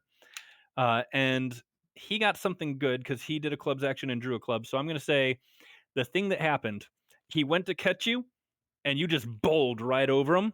But as you got the ka-thunk, ka-thunk, ka-thunk of going over him and hitting him with the lawnmower blades, it did dull your blades a little bit, and it's going to drop the riding mower down to a +2 instead of +3. All right. All right, All right. next up is Donna. Well, all right. While he's distracted with this whole lawnmower situation, I'm gonna try and get him in one of the mosquito nets we have to hopefully slow him down. Nice. So are you kind of like bola style throwing the net at him? Or are you trying to run up and wrap him up in it? How you Pro- doing this? Probably going to try the running up and wrapping him up in it. Because I don't trust myself to net him and also not our friend in the lawnmower. And yeah, I'm pretty quick. I think I can get in there and just wrap this thing around him. All right. So you got your spades. You're going to get the bonus from the net. Do you have any skills that could be useful for wrapping up an angry toddler, ape man? I don't think I do. Not that any that I would use here. I like because yeah, Somehow this just isn't a skill you've developed in life. just Like wrangling ape weird. men. Didn't you work at a nursery? All right. All righty. Of So, plants. plant nursery. Gotcha. Yeah, let's see. It's +1, and then I've got 6 in my spades, so it is a +7. So he is going to kind of like trying to stand up, flailing his arms around. We're going to see if he gets in a lucky kick or a punch as he's just trying to flail around and stand up. I think he might get pretty lucky because I drew poorly. Oof. What's your grand total? A grand total of 10. All right. He has a 15 with something good. Oh no. So I'm going to say what happens. You do end up taking 5 points of damage. And as you run up and you try to wrap him, I'm going to say what happens is you wrap him up in the net around one arm, and he starts flailing around with that arm, and he just sends you flying into a tree. And the thing that's bad for you is you're going to lose your net. And he now has the net. Ooh. All right, his turn. He is spending his turn flailing around with the net, trying to figure out what the heck is on his arm. And I'm going to say, as he's doing that, he is going to have one big flail. And 1, 2, 3, 4. Jordan, I'm sorry. Okay. He is going to accidentally throw the net at you. Ah! So this is going to be at a +7, +6, +1 for the net. All right, and it is going to be a spades action. How would Okay. Ruby like to defend herself from having a mosquito net thrown at her? Okay. Can I just use like tough old broad which was one of mine, to just like kind of as it hits me, like, I've been under worse nets. I'll allow it. I've been in worse situations. I can handle it. I will I had allow a that. whole hunting thing collapse on me once, and I had to walk for 4 miles. And all of it was caught in my hair. So what's your bonus for that going to be then? That's +2. All right, and then that sounds like maybe a club's action to just kind of stand and bear it. That's kind of what I imagine. So that's 4. That's a +6 total. Any items that could help you with this? Not really. No, I'm gonna say no. Okay, so that's just a +6 total. All right. Draw your card. Oh no, it is an ace of spades. All right. Boy, so, that's bad. he got a king of clubs, but he was also doing spades. So at his 7, that's a 20. What's your end total? 7? Yeah. Mm-hmm. All right. So I'm going to say what happens. Bad thing for him, bad thing for you. Obviously, first bad thing for you is you're going to take 13 points of damage. Oh god. Oh, down to 7. And bad thing for him. Anyone have any suggestions? You were trying Die. to you were trying to get him with what were you trying to get him with, Ruby? I haven't tried to get him with anything yet. She was just Okay, trying to this was- withstand the net. With that, Yeah. I'm gonna say, how about if a bad thing for him that it part of it got maybe like wrapped up, like he rolled it around too much, and so it actually like kind of messed up his arm a little bit, got too much around his own arm, and so now he's kind of fighting one-handed. I'll do At that. least for a round. I will give him a -2 for any actions with his arm as his penalty. Bad thing for Ruby, I'm going to say you got a fractured rib. And so you're Okay. going to be taking a -1 Ow. to actions until you can get that looked at and taken care of. All right. And it is now Ruby's turn. So Ruby's gonna be like, "Oh, you son of a bitch! The only man who's allowed to tie me up died in the war," and she's just gonna pull her gun out and try and shoot the ape man. So I get for shooting, that would probably be a club's action. Shooting is usually going to be spades because that's going to be Spades? more the hand-eye coordination stuff. All the same. I have a All 4 right. in everything except diamonds, which I have a 5. So I'm just gonna shoot him with my scoped hunting rifle, which is +3. So that's a 4 for spades, a 3 for the hunting rifle, and probably a 3 for hunting. So that's That sounds like a 10 to me. And then it's gonna be a 9 because I fractured a rib, right? Correct. All right. So with a +9, boom. That is. Wait, did I do it wrong? Oh, no, you're good. I'm just trying to think. I'm going to say he's kind of flailing around, arms not working. He's going to try to punch the bullet and see if maybe one of his energy beams will melt it or something. Yep, sure. That all tracks. Yep. He's at a 5 okay. for this because he has a messed up arm. So my total is a 13. He got a 10. So you wounded him for 3 points as you wing him. So a bit of Nice. the bullet gets melted. It goes by, clips him in the shoulder, and he is now at 14 of his 25 hit points gone. All right. And that brings us to Miss Betty. Betty is she's grabbing her pruning shears. She does not like this ridiculous white shock of hair on these guys.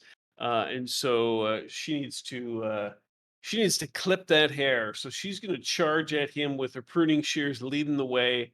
And she's just going to jump right in there and try and cut those things off, and if it goes a little deeper into a scalp, so be it. So I'm thinking now, would this be more agility, or is this more strength based? If you're specifically going for the white strip of hair, I'm going to go agility. Okay. If you were just trying to stab him in general, I'd go clubs. All right. Yeah, Who it's knows? This white bit of hair could be the source of their power. I think this is a it good idea. very well could be. So, And I'm um, gonna say he's gonna keep flailing around with his arms, see if he gets lucky and lands a punch. So he's at a 7 for this. this is one of the worst pompadours I've ever seen. And she's coming at him. So that's be +7 for the shear, +7 with the shears. Can I use my physical education, my phi ed skill on this one? I'll allow it. Okay. So I'm at a +9 right now, and I'm going to add 9 to that for an 18 total. He got a 14 total. So that'll hit. And yeah, you run up and you do a quick chop chop, and a Nice. bunch of the white hair just falls off.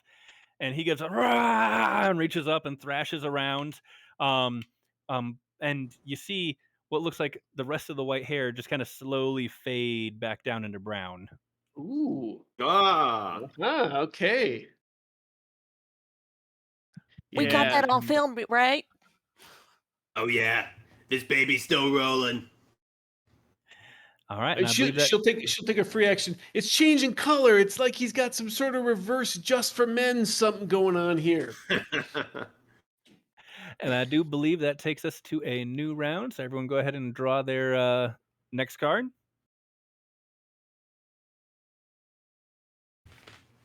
10 of hearts. And clubs. 5 of hearts.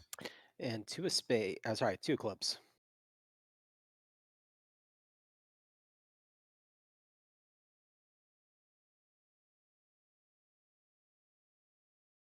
Oh, sorry, push to talk. Miss Ruby's up first. Ooh. All right. Now that she's kind of still on top of this thing, and hanging on, and she accomplished her initial goal. Oh, I'm sorry. You said Ruby. I'm sorry. Never mind. I'll shut up so Jordan can go. Oh, it was me first. Okay, I misheard too. We got Ruby, we got Betty, we got Beverly, all those E names. Yeah, I keep mixing up the names a little bit. So yeah, Ruby, you know what? If it ain't broke, don't fix it. Ruby's gonna keep shooting. She just takes Clarence's gun and is just like, all right, Clarence, I'll use this on other men who try and come to me, just like you told me to. And she's gonna shoot him. So that is going to be that's +9 again, I assume. Yep, It's the same deal. That makes sense to me. All right. He doesn't have his energy beam to try to soak this, so he's just gonna try to brute strength and block it with his muscles. Yeah, no, that makes sense. He's at a plus. He's -2 because of the arm. So yeah, he's at a +4 for this. All right.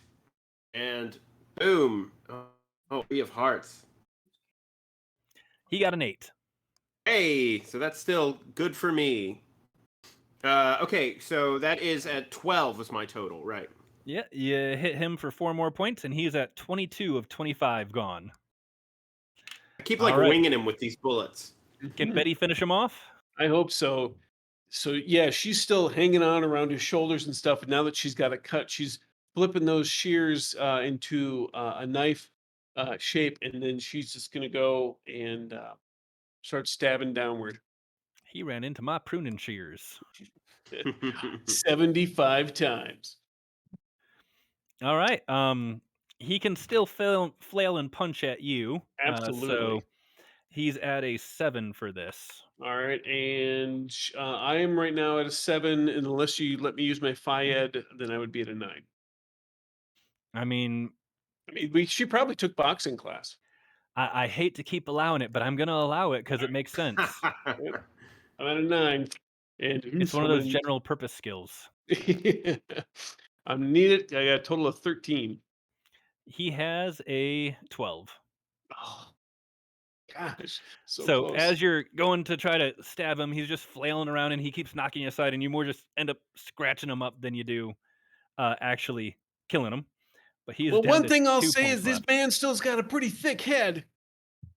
And as you say that, he's just going to try to zero in on where the noise is coming from and go for a punch right Nice. to the face. So, Miss Betty, how you protecting yourself from? I am going to use. Oh if wait, I was, something bad for him because he was doing clubs and he drew spades. I'm going to say you slashed up his other arm a bit. ooh, okay, I like that. Yeah, when she sees the that this isn't working, that he's ready to clock her a good one, she's going to engage the devil's moves and try and slide, kind of do the whole tango slide, where they slide down the one dancer's body to get out of the way. So, which Alrighty. definitely is agility, and that's going to put me at a +7. That definitely sounds like a spades thing, devil's moves. Any way you can work an item into that? Unfortunately, no. I mean, the scarf wouldn't work for that unless I could like take it off mid slide. But I don't think that's. I think that's might be asking a bit much. All right. Well, in that case, he is at a +5 to this. Okay. It is a club's action. He got a 13. And I also got a 13, so that's going to put me at a 20. All right. So please describe how your devil's moves finishes this guy off as he goes to punch at you. So she sees the punch coming up, and so she realizes she's got to get off because those are still some pretty big ham hocks he's got at the ends of his wrists. So she slides around a little bit and goes down, but then she realizes she's got a wasted opportunity because the arm with the netting is actually up. So she hangs on with her shears and she plants it like up here and then just slides it down, goes down his arm through his armpit, the side of his body. And so by the time that she lands in that pose at the bottom, dance move wise, he's got a good split going from arm to hip. And then he just sort of slides away and down right to the ground. And yeah, with a final pained and startled, "Ooh," he just kind of collapses over into the ground. And Dance cards full, man. sorry, can't give any bennies, otherwise I would. Don't got those. But you can hear all of the commotion of you guys fighting this. The other two that were sniffing at their fruity smelling things have kind of just stood up in the brush and are looking around like what was all that noise? What's going on? And you can now hear there's a large commotion of what sounds like the other 8 men in this colony all just kind of rushing your way.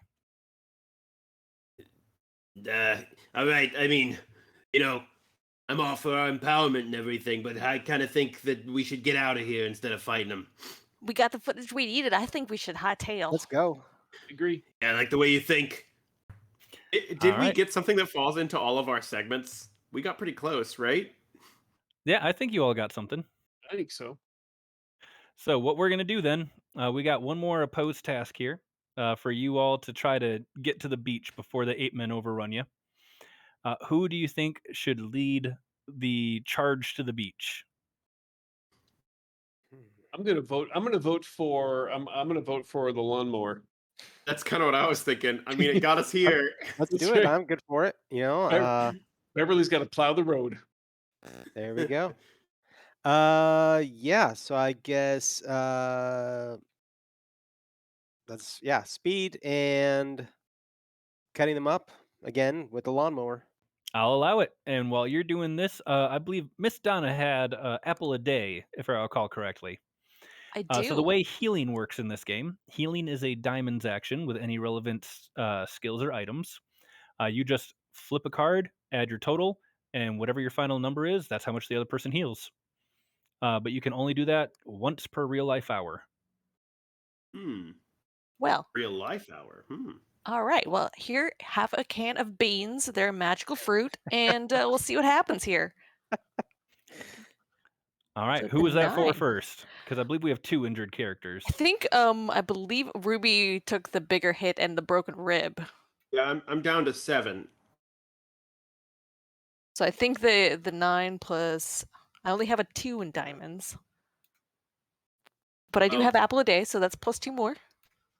I feel like a good can of beans is like all Ruby really needs to get back on her feet. You know. All right, well, that's another 11 points of hit points back. All right. Nice. And then who is the other injured person? I took 5, but Someone else can try to heal you if you'd like. Oh. Okay. This is a bit of a stretch, but do I know? Can I use my husband died in the war to know like basic first aid stuff there? He died in the You're war like, because I wasn't "Ah, there. Yeah, go I- ahead. I'll allow it. It's better I than should have been me there. offering to use mechanics. I could have patched his arm up just like this, and I'll just like I'll rip off some of my plaid dress and sort of like use it as a. I don't remember how you were injured. I got thrown into a tree. Okay, then I'll make like a bit of a splint to keep your sore arm or whatever. But that's your Feeling better. favorite dress, Ruby. I've got 6 of them, and they're all the same. They're exactly the same. Well, I I mess just with the say each classic. of them is my favorite dress, so the people feel bad if they do something to it. All right, It's give us that worked out. diamond flip. All right, boom. That is a spade. All right, but that's still 10 points back, so you're back up to full. All right, John, how'd you do cutting through the Everglades? All right, so we got 4 with 3 on cutting them up is 7, and the Wonder Boy is now down to 2. So that puts me at 9 starting. And here we go. 9 of hearts. So that's 18 total. This pretty is good. going to be opposed by the other 2 white-haired ones, and there's a couple of little minion level ones chasing around behind him as well. So I'm going to flip for one of the white-haireds and have the other 2, that's what I'm going to go with, aid him. So the white-haired guy is using his hunger to chase after you, which we established was a 7. And he did not do very good. That's an ace. But it is of spades, and he was going for speed, so something good for him. So that puts him at a 8. First guy aiding him helps somehow. So I'm going to say that's the other white-haired one. The way he helped, he brought his hands together, beam of energy shot out, hit the riding lawnmower, and it lost a wheel, and is now down to +1. But the regular minions didn't help. They kind of swarmed in the way and got in front of him, which completely got rid of that +2. So he's still just sitting at an 8 versus your what? So that was 18 total, I believe. 9 and 9. You beat him by more than 5. You successfully get to the beach, well ahead of them.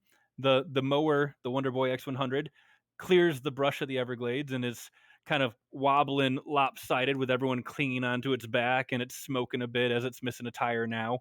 And it's not looking too good. But you've reached the beach well ahead of the 8 men that are chasing you. You can hear them yelling, you can hear them pursuing, and you're going to have a little bit here on the beach before they get there. We've got to shoot off our flare as soon as we can. Yeah, we do, for sure. Let's get them up in the air and then maybe hide or something. There's a lot of them coming. We got that cleaning solvent, right? Yes, I do. I've got floor wax. Can we just like spread a whole bunch of that around so it confuses their sense of smell? They can't Oh, see too yeah. well. Yeah, we And can. it seemed like when I threw that rock covered in the floor wax, they hated the smell. Maybe we can ward them off. And if I remember right, I think that stuff's flammable too, isn't it? Might be able to get the. I like the way you think. Let's start spreading. That makes sense to me. So, yeah. Do we want to do this, or do we want to also maybe? Do we even know if they can swim? They hate their water. They hate being clean. So maybe we can. We've got the raft. We got the raft. You do have the raft. Yeah, We do have the raft. yeah. Right. That's even better idea. So let's combine all these ideas. Let's like make all the smelly stuff. We'll like put it on the shore so that they are held by that, and we'll with the time that we get, we will inflate the raft, get out to sea, and launch off our. Well, I assume we got to launch off our flare first, so that things know to come to us. Yep, that makes sense to me.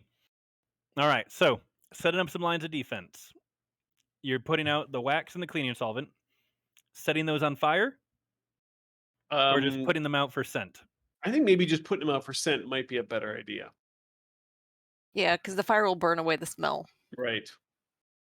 That's a good All point. right. And then all of you are piling onto the raft and rowing as best you can to get away from there. Yes, Mhm. but to also buy us a little bit more time so we can do this on the way back.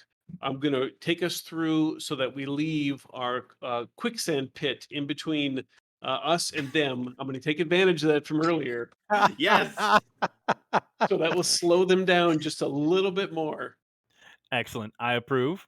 And what are you doing with the riding lawnmower? Taking it with Yeah, us. we can't leave him behind. Can we angle it up and then on its back, and then use the blade to make it into like a fan raft kind of, what do you call that? That yeah. Like a motor engine. Yeah, Yeah, there we that Yeah. go. those big Yes, boats in Everglade with the giant fans on them. yes. Yeah. I'll absolutely use my mechanics to make that happen. Okay. I'm gonna need a series of flips here. Oh yeah. First off, who's setting up the wax and cleaning solvent?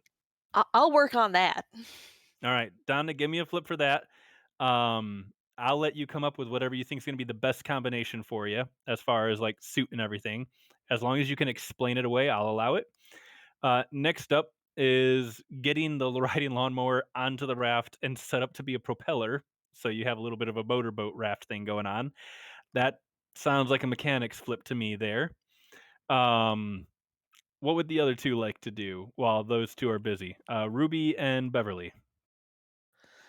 Oh, I think I could maybe make some barricades, like cut down some trees to slow them down too, or something.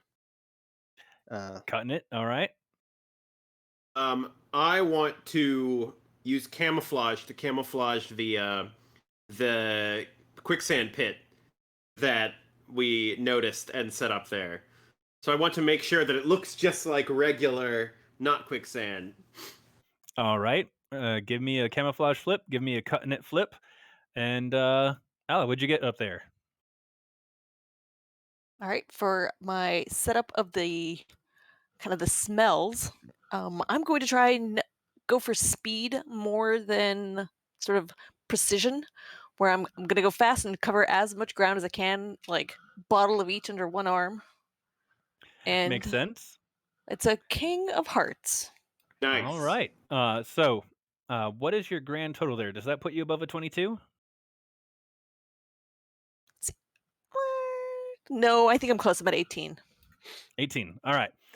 So you're setting it up. You got it spread all over the place, splashing all over. You're running zigzags back and forth with a bottle under each arm, and pretty soon the beach just starts smelling very strongly of citrus and pine sol, which does not sound like a pleasant combination to me.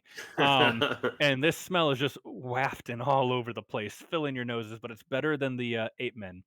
All right, how'd you go with chopping down the trees over there, John? all right, so 4 for my skill, 4 for the clubs. Cutting them up is 3, so that puts me at 7. With axe being a 2, puts me at 9, and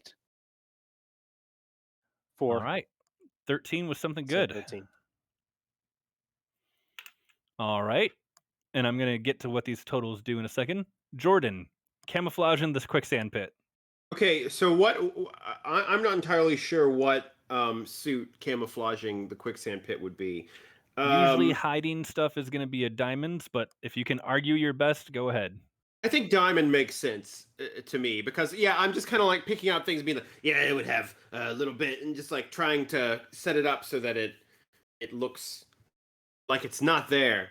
And so I have 4 in diamonds and then 2 on camouflage. So I think that's a total of +6. I don't really have any items that I think would help. Although I've just realized I have my anti-nose spray I haven't used yet. Um, so maybe I'll find some way to spray somebody before we get too far off. But right now, I think I'm pulling it a 7. All righty. Give me a flip. Diamonds at a 7. It is a 4 of clubs. That is an So that is 11. an 11. All right. And Chris, how'd Betty do with that mechanics flip? She did pretty good, actually. This definitely seems like a diamonds thing, and she has mechanics, so that's going to give her a 5 plus 5. I got a 10, so give me a total of 15. 15 was something bad. Got it. Yes. Any suggestions on what you want the bad thing to be before I I I'm decide? thinking I'm thinking that the something bad is that it's placed in such a manner that the blade will intermittently hit the raft a little bit, so it's like slowly cutting through the rubber of the raft, and so it's just a matter of time before a hole is cut in there and the raft will start to sink. All right, that makes sense to me. I'll definitely It's take that as the penalty. That's a lot meaner than I was going to be. it's a Um, very temporary raft. very Yes, temporary. Here's hoping the helicopter gets there in time. exactly. All right, so you disguise the pit. You set up some spiked palisades going on as best you can in the beach. You got this horrible cleaning solvent smell all over the place. You got the propeller setup that's every now and then nicking the raft. You all pile into the raft, set off the flare, start heading out into the Gulf of Mexico, and hope that the helicopter reaches you. I'm going to assume that you probably set off the flare before you started doing all this stuff. Um, in order of what would happen first thing that would happen is you all would hear a bunch of shrieks and loud crashes, and just a whole cacophony of what sounds like a troop of monkeys going crazy as the five minions that I had planned to have coming at you guys falls into the quicksand pit. Um, Yeah, Yeah. quicksand. the next thing that would happen is out of the trees comes two of the white-haired ones that you've seen before, and one white-haired one that looks a lot larger than your normal ape man. He's about a head and a half taller than them, and much burlier with a very large white, not afro, but just imagine if someone took, I don't know, maybe like Super Saiyan hair or something, and just stuck it all straight up, nice and white, big and muscular. This one also has a tail, which none of the ape men have tails. Hmm. And he is flanked by the two smaller white-haired ones. He comes charging out, and before they realize what happens, one of them gets impaled onto the barricades that were there, the palisades, Nice. and you have successfully impaled and stopped one of the white-haired ones. 18 with the cleaning solvents. One of the other ones slips on a cleaning solvent, falling into the sand, gets covered in the floor wax and the cleaning solvent, trying to stand up, and just gets thrashed about. And I'm going to say, you got an 18. He's going to succumb to the fumes. Nice. Nice. And with the 15, you have successfully started motoring out into the Gulf of Mexico. The only one left is this large, extremely white haired ape man, and he is wading into the water after you very quickly. Ooh. You can't tell if he swims or not, but as he's wading into the water, you see him bring his hands back like he's getting ready, and then he brings them forward into a large clap. And a giant beam of energy is going to come shorting out towards the raft. I'm going to be having him go against the 15 there, Chris. Oof. Oh boy. He got a 19. Oh, Oh. And so the raft is going to take 4 points damage, and it's going to get rocked. I'm going to be nice and give the raft 20 points of health. And as you can hear the helicopter kind of in the distance, we are going to go into a final round of combat against a boss level NPC. It's going to be the four of you trying to defend your raft from it as it continues to wade out and shooting beams of energy. can I So, can go I ahead. start by just like tossing my anti nose spray to anyone who like doesn't have something weapony? Works for me. Because I've got a hunting rifle, and it makes more sense for me to just keep taking pot shots. Who wants it? I'll take it. I have an idea. I also have an idea. Oh, Okay. so I'm curious. no, well then you know Love what? this. Why don't if you go ahead because I've got nothing to shoot with, but I can use my I was going to use my wetsuit, my diving suit. So you go ahead and take the spray. All right. So I give the spray out to whichever one of you decides that you would like to use it. All right, and let's get initiative flips. Oh, go ahead, Ala. Oh, I was gonna suggest an idea. Can we use your wetsuit and my claw hammer to puncture that thing and toss it at him? Because it's a aerosol can, right? It is an aerosol can. So like you're saying like almost make it like a Molotov cocktail of sorts. Almost, yeah. And then probably use the rubber of the. I guess Was it a deep sea suit, like a diving suit, or like a neoprene suit That's for? what I'm thinking. Yeah, it's like that deep sea with the big, The big fishbowl bell helmet. helmet Yeah, and it, yeah. yeah. Never mind then. But yeah, I was thinking like a diving suit, like we could use it as like a big slingshot. And we do have the flare gun still. You We do have have 2 two more shots on shots the with the flare flare gun. gun. True. All right. All So right, let's get those initiative initiative draws. Got a 9. 7. 5. 10. All right. So we are going to have Cleaver, then Donna, then the boss, followed by I believe Ruby and then Betty. Okay.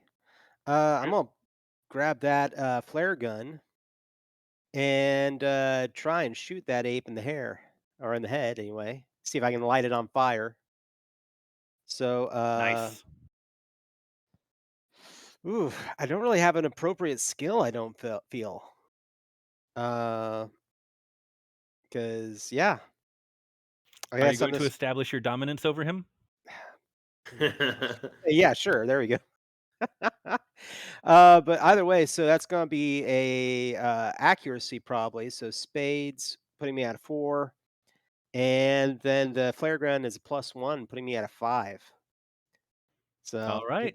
here we go. Uh, so that's a 8. So that's 13 on the spade. All right.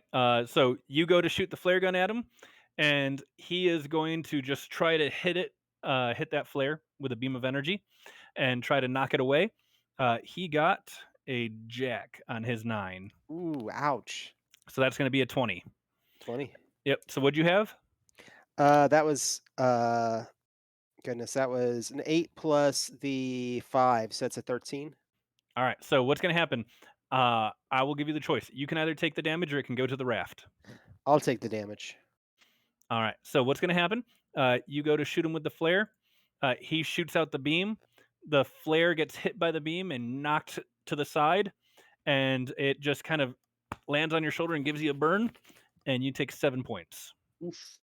Yep. All right. Next up, what you got for us, Donna? All right, hold your breath, ladies. And I'm going to take the spray, quickly puncture it with a claw hammer, and then just toss it right at him. All right. That sounds like a spades action to me. Yeah, that's what I don't really have a good skill for this because I'm really more melee based. But it is a +2 can of spray, so Would you say you're dusting the area with the spray? that's a great call. Nice. Very relevant. I'll take it. I'll Yes. take it. So All right. +3 then, and then +2 for the item. Let's see what I got. I would say his incredible sense of smell is actually going to be a penalty here. So I'm Nice. going to say he's going to be at a -2 to this instead of the +2 he'd normally have for the sense of smell. I'm going to say he's just going to try to knock it away with his hand. So he's going to be at a 7 for this. All right, I'm going to be an 11 plus king of, and I think it's a 13, Yeah. 13. so 24 total. He got a 15. 24 puts you above the 22, so that also turns into a benefit for you. I'm going to say benefit for you is 1, 24, he had a 15. 1, you hit him for 9 points of damage with this. 2, I'm going to say that scent, that anti-nose spray is just stuck in his nostrils, and he's going to be taking a -2 to everything he does for at least the Yeah. next 3 There we go. rounds. Whew. Nice. Go for the nose. Do we still have the camera running, like on the back of the boat, being like? Is one of you operating it? Well, yeah, we at least like tried to set it up. Yeah. I'll say it's back there on a very unstable, wobbly tripod. Yeah, there's a chance it's on its side for a good portion of this. It's definitely going to be like Blair Witch level of just shaky yeah. cam footage. Oh wait, Yeah. there we go. The riding lawnmower has the canopy. You have it set up inside the canopy, so it's at least Perfect. waterproof and sealed. Perfect. That was the plan all along. All right, his turn. He's at a -2. He's going to try to sink the raft on y'all. He is a boss. He has an 11 to this. He's going to be trying to just again hit the raft with a big beam of energy as he's trying to wade out toward you as best he can. Uh, and he does anyone want to try to defend the raft from him? I actually do because my action was going to be to try and goose its speed a little bit to try and create some more distance with my mechanics. But if I need to duck, but I'll try and defend using mechanics to maybe like use it to steer. Like I'm Works for me. adjusting the Yeah, I think blades. that works. Yeah. All right. So yeah, I will resist with mechanics. Let's see, this be wits, so that is +5 total. Eesh. That's gonna will put me at an 8. Ooh. All right, he's at a 9 to this. He got a 15. Oof. Um, so he is going to. He had an 8. That's going to be a 7. He is going to successfully hit the raft for another 7 points of damage, Oh boy. which puts it at 11 of 20. Oh boy. So the beam just nicks along and grazes the side of the raft, and it doesn't puncture through, but you can see that entire edge of the raft is now getting mottled and bubbly, and it looks like the air is trying to push its way through where the heat has just kind of melted the rubber there. That takes us to, I believe, it was Betty then Ruby. No, it was Ruby then Betty. So Ruby is up next. Okay, so Ruby is gonna try and now that this thing is like in the water and like thrashing at the boat, Ruby's just gonna take her hunting rifle and just be like, "Get off!" and just fire a couple shots into him. All right. So is my he rib is- fracture still a thing? No, you got healed. So I got healed. Okay, It lasted until you had a chance to stop and heal it. nice. Okay, so I guess in that case I'm pulling at a +10 because right. it's hunting plus gun. Plus, He is going to try to punch the bullets because that's his 2 plus 11 skills, punching Yeah. and beam. He's at a +2 for his inhuman strength, which would put it up to a 13, -2 for the bad smell. He's at an 11. Okay. All right, and I pull. Boom. An ace of clubs. Boy. What's your end total? So that's 11 total. All right. He got a 15. So I'm going to say what happened is he didn't actually punch the bullets. You went to go line up the shot. You cracked off the shot, and you unfortunately had a little bit of a backfire. You hit a swell at just the wrong moment. You lost the shoulder rest, and you just butt yourself in the face, and you're going to take 4 points of damage from the recoil. Downside, I don't want to completely take away your gun from you, which doing something to the gun would do that. Oh no, actually, your gun's a +3. I'm going to say downside. When it recoiled with your rock hard old woman face, you bent the stock a little bit, and it's now a Okay. +2 instead of +3. It's Works for me. misaligned. Or maybe not the stock, but the scope got misaligned. Yeah, because it does have a scope on it, so that thing got like clunk. I'm like, I'm not gonna be able to rely on this thing now. All right, Betty. Betty, yeah, she still wants to try and either goose some more speed out of this to maybe give him an additional penalty on the subsequent rounds because we're putting more distance in between the two of, or the us and the thing. All right, makes sense to me. He is gonna. You know what? He's gonna punch the water and try to swamp the raft. Ooh, all Hmm. right, I like that. Okay, so let's see, it's a +5 for me, and um, can I use? Can I use my, since I'm trying to get some more speed, I'm maybe going to end up doing something with the choke on this. Can I use my scarf to, like, and I know this isn't necessarily mechanically accurate, but to mess with the choke a little bit by shoving it down there to kind of get the right mix to give us a little bit more power and so give me an additional +2? Very not mechanically accurate, but this is a movie, so I'll allow it. Perfect. All right, so let's see, 5, 7. Okay, +7, and I got another crappy draw of a 5, so a total of 12. Oh, he's going at this with an 11. Oh gosh. He got a 13. Oh, All right. So you had a 12. I had a 12. All right, so you take 1 point of damage All right. as this wave of water comes at you, and you lose your balance, and you knock your hand against the motor, and you burn yourself on the hand a little bit as Ow. you're trying to stuff the scarf down in there. All right, top of the round. Ooh, he got a queen. I got a jack. I also got a queen. Queen Nice. of diamonds. Hearts, diamonds. All right, you go first. Yeah. Was that a 9 of hearts there, 9 Alex? hearts. All right. And Jack of diamonds. All right. Jack diamonds. So it All is right. going to go Ruby, the boss, Beverly, Donna, then Betty. Okay.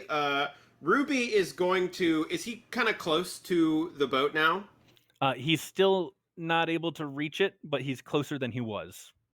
Okay. In that case, instead of continuing to shoot at him because the scope got all messed up, she's still going to use the gun though, and she's going to go to the back of the boat and just start like trying to beat him with the stock from a distance. Be like, "Get off of my boat! Ah, come on!" All right, Just that sounds like a drown club already. action to me. Yeah. And then I was going to use Tough Old Broad in doing that. I forgot you had So that. yes. So that's going to be 4, 5, 6, 7, 8, I think. All right. He can't quite. What would he use for this? He's gonna have a 5 to it. I think he's just gonna try to withstand the blows at a 5.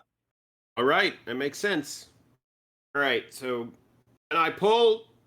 Papa, it is a 6 of clubs. 6 of spades. Oh boy. Something bad for him because he was doing clubs. Something good for you because you were doing clubs. Hurrah! Good thing for you. You knock the scope back into alignment. Yes. You can have your +1 back. Bad thing for him. I'm going to say bad thing for him. You were knocking him on the head, and he took a step back, and he stepped on a jellyfish and got stung. Nice. So he's going to be at a -2 for his next action for that. Nice. His turn. Let's see. You just clunked him on the head. He's going to try to hit you with an energy beam, Jordan. Sure, seems fair. So he's going to try to just bring both hands together, smack, and fry you with an energy beam. That is normally an 11. He's at a -4 though, so this is a 7. Okay. How would you like to defend yourself?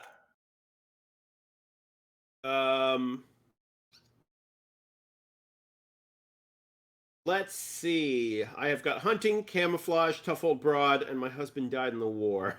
Do any of those seem relevant to defending myself? I think tough old broad seems like the Yeah. most relevant. Yeah, that's the one where he's like, "Come on, laser beams." I've had worse. If a laser beam could kill me, I'd be dead 100 times now. All right, so that's what I'm gonna try and do. Just be tough. Tough it out. Alrighty. He got a 7, or nope, I got a 19. Oh wow. Okay. So tough old broad's +2, and what's that would be a club probably? That sounds like a club action, yeah. All right, so I'm having +6, and I pull a 7. All right, so that's going to be 13 total. All right. That does mean, unfortunately, you're taking 6 more points of damage as those laser beams. Haven't seen anything like them before, other than in the flicks. But man, they pack a punch as you get a nice little zap. All right, I'm down to 8. Good thing I healed earlier. Yeah. Seriously. Yes, thank you for the healing. I'm all out of beans, though. No. But you got cats. Cats can help, right? All right, and I do believe that goes to Cleaver next. All right, I am swinging away with that axe. Of course, yelling out, "You! My name's not Annette, and you're not Frankie." I'm just swinging away. All right, so that's 4, 3 plus 2, so we're back at a 9 for me. All right, he's down to a, let's see. You're swinging at him. He's going to try to soak it. That's a 7, but he's at -4 this round, so that's a 3. He got an 8, Ooh. but So 8 that's was Nice. something good. 8 was something good, but that's still 10 with 9 is 19. He takes 11 points. That puts him at 20 damage of his 40. Oh, He is officially blooded. that He's still he's doesn't a sound thick like a boy. good thing. He's a boss. Yeah. Like a boss. All right. On a So boat. what I'm going to do, I'm going to say we have 3 more rounds of combat to go. If you haven't downed him by then, if he is at less than a quarter health, the helicopter is going to pick you up. If he's at more than a quarter, the raft's going to sink. Nice. All right. All right, next round. Oh, wait, no, not next round. Sorry. Almost skipped both of you. I don't know what Yeah. I'm thinking. I believe it goes Ala, go ahead with Donna, and then Betty was last, right? All right. I'm going to try and throw him off his game because he's not the only one that can shoot laser beams. Ours just are not magical laser beams. I'm going to use my powerful flashlight, and since I think we've established that it's kind of nighttime. I'm going to shine it right in his eyes, Sounds good. Love That it. works for me. and I'm going to clap it solidly to get it extra brighter. So kind of make it look like I'm doing the exact same thing he's doing. Like, take this, you jerk. All right. Confusing them, establishing the dominance, doing the I can do it better than you can. This sounds like a agility, hand-eye coordination related thing. So spades. What skills you looking at? I was tempted to use dowsing because I'm dousing him in light, but I'll allow it. okay. Oh, but it's a 2 of Oh, diamonds. He is going to try to just withstand it. He's at a what I say that was. He was at a 3. He got a jack. That's a 14. Oh, mine was a 12 total. oof. So you blind him. His hand goes up, and he starts waving, and he tries to wave the light away, and he hits the water, and there's some more jostling of the raft. And you accidentally clunk yourself a little bit with the flashlight as you lose your balance Well, they make it for look the 2 so points. easy. All right, Chris. Um, Betty will. She'll once this thing is done flailing around. Betty looks around and she looks up at the smelly ape and she's like, I may have lost the bullets or the BBs to my heater, but it's about to get hot. And she's going to grab her scarf out of the carburetor and it's now soaked with gas. She flings it back and it catches on Ruby's cigarette and it lights on fire. And then she's going to whip it and throw it at the to set him on fire. But I'll allow it. That sounds like a fire action to me. It does indeed. I'm thinking this is probably agility, right? Yeah, I'm gonna have to go with agility for that one. All right. So do I get my scarf bonus since I'm going to burn this thing up in the I'll allow the process? I don't scarf know. bonus. All Yep. right. So I'm at a +9, and yeah, I got a king. So that's 9 plus a 22. Oof. He's gonna try to soak it. I mean, that's about the best he can do. His punching and laser beams don't work here. He got a 7 with something bad. Nice. nice. You had a 22 I did have a 22. with something good. So 22 minus 7 is going to be a 15. Yeah. Damn. Okay, that puts him at 35 out of 40 health left. So, ouch. Bad thing for him. He is on fire. Good thing for you. You're able to dip your silk scarf into the water before it burns it completely away, and you still have it at no Yes. reduction of penalty Oh or yeah. no reduction of points. I'll take it. That's Nice. nice. Yeah. All right. Probably last round. He has 5 hit points left. We got him on the All right. ropes. Got a 4. 8. 3. 8. 9. All right, so it's gonna go 9, 8 of diamonds, 8 of spades, And what was that, John? 3? 3. So then the boss and then Beverly to finish it off. All right. Donna's up first. All right, I'm gonna go with a good old classic and just switch to the hammer because brute force seems to be working well. Yeah. And Yes, it I'm do. just gonna try and clock him with the hammer, and I'll use can't nail me down because I'm gonna go aiming for like the little digits. Trying to smash them finger bones in. All right. All right, here we go. 9 of clubs. All right. He's going to try to, he's going to try to just punch you as you're coming at him with the hammer. Um, he doesn't have the jellyfish sting anymore. So that puts him at a 9 for this. He got a 12. All right, my total Right. was an 18. Oh That is yeah. more than the 5 points needed. So please tell us how you finish off this boss ape man thing.